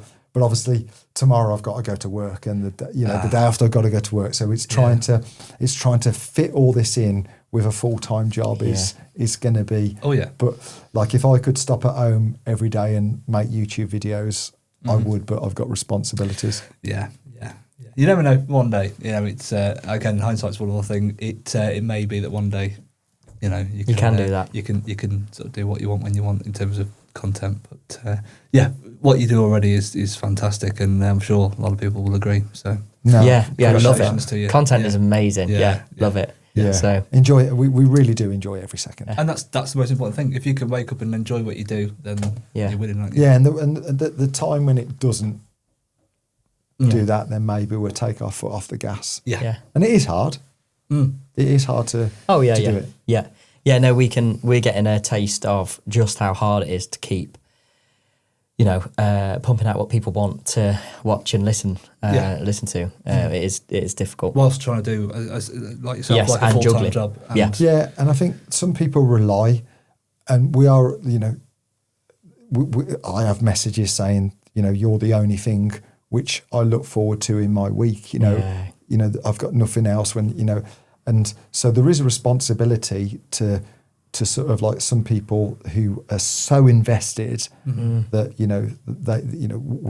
they've been good enough to give us their time when they've got so many other things to watch that, there's a responsibility for us as well to make sure that, the people who have, committed to us that we carry on giving them what they want. Yeah. And when you put in Mark McCann on YouTube and you haven't released a Tuesday video people for 2 weeks. Yeah, it's actually 3 weeks. 3 weeks tomorrow, 3 weeks tomorrow, so people are not happy. Come on now, quickly, you can pump out these Bugatti videos. Come on, it must take 5 minutes. People are like quite rude. They are quite rude.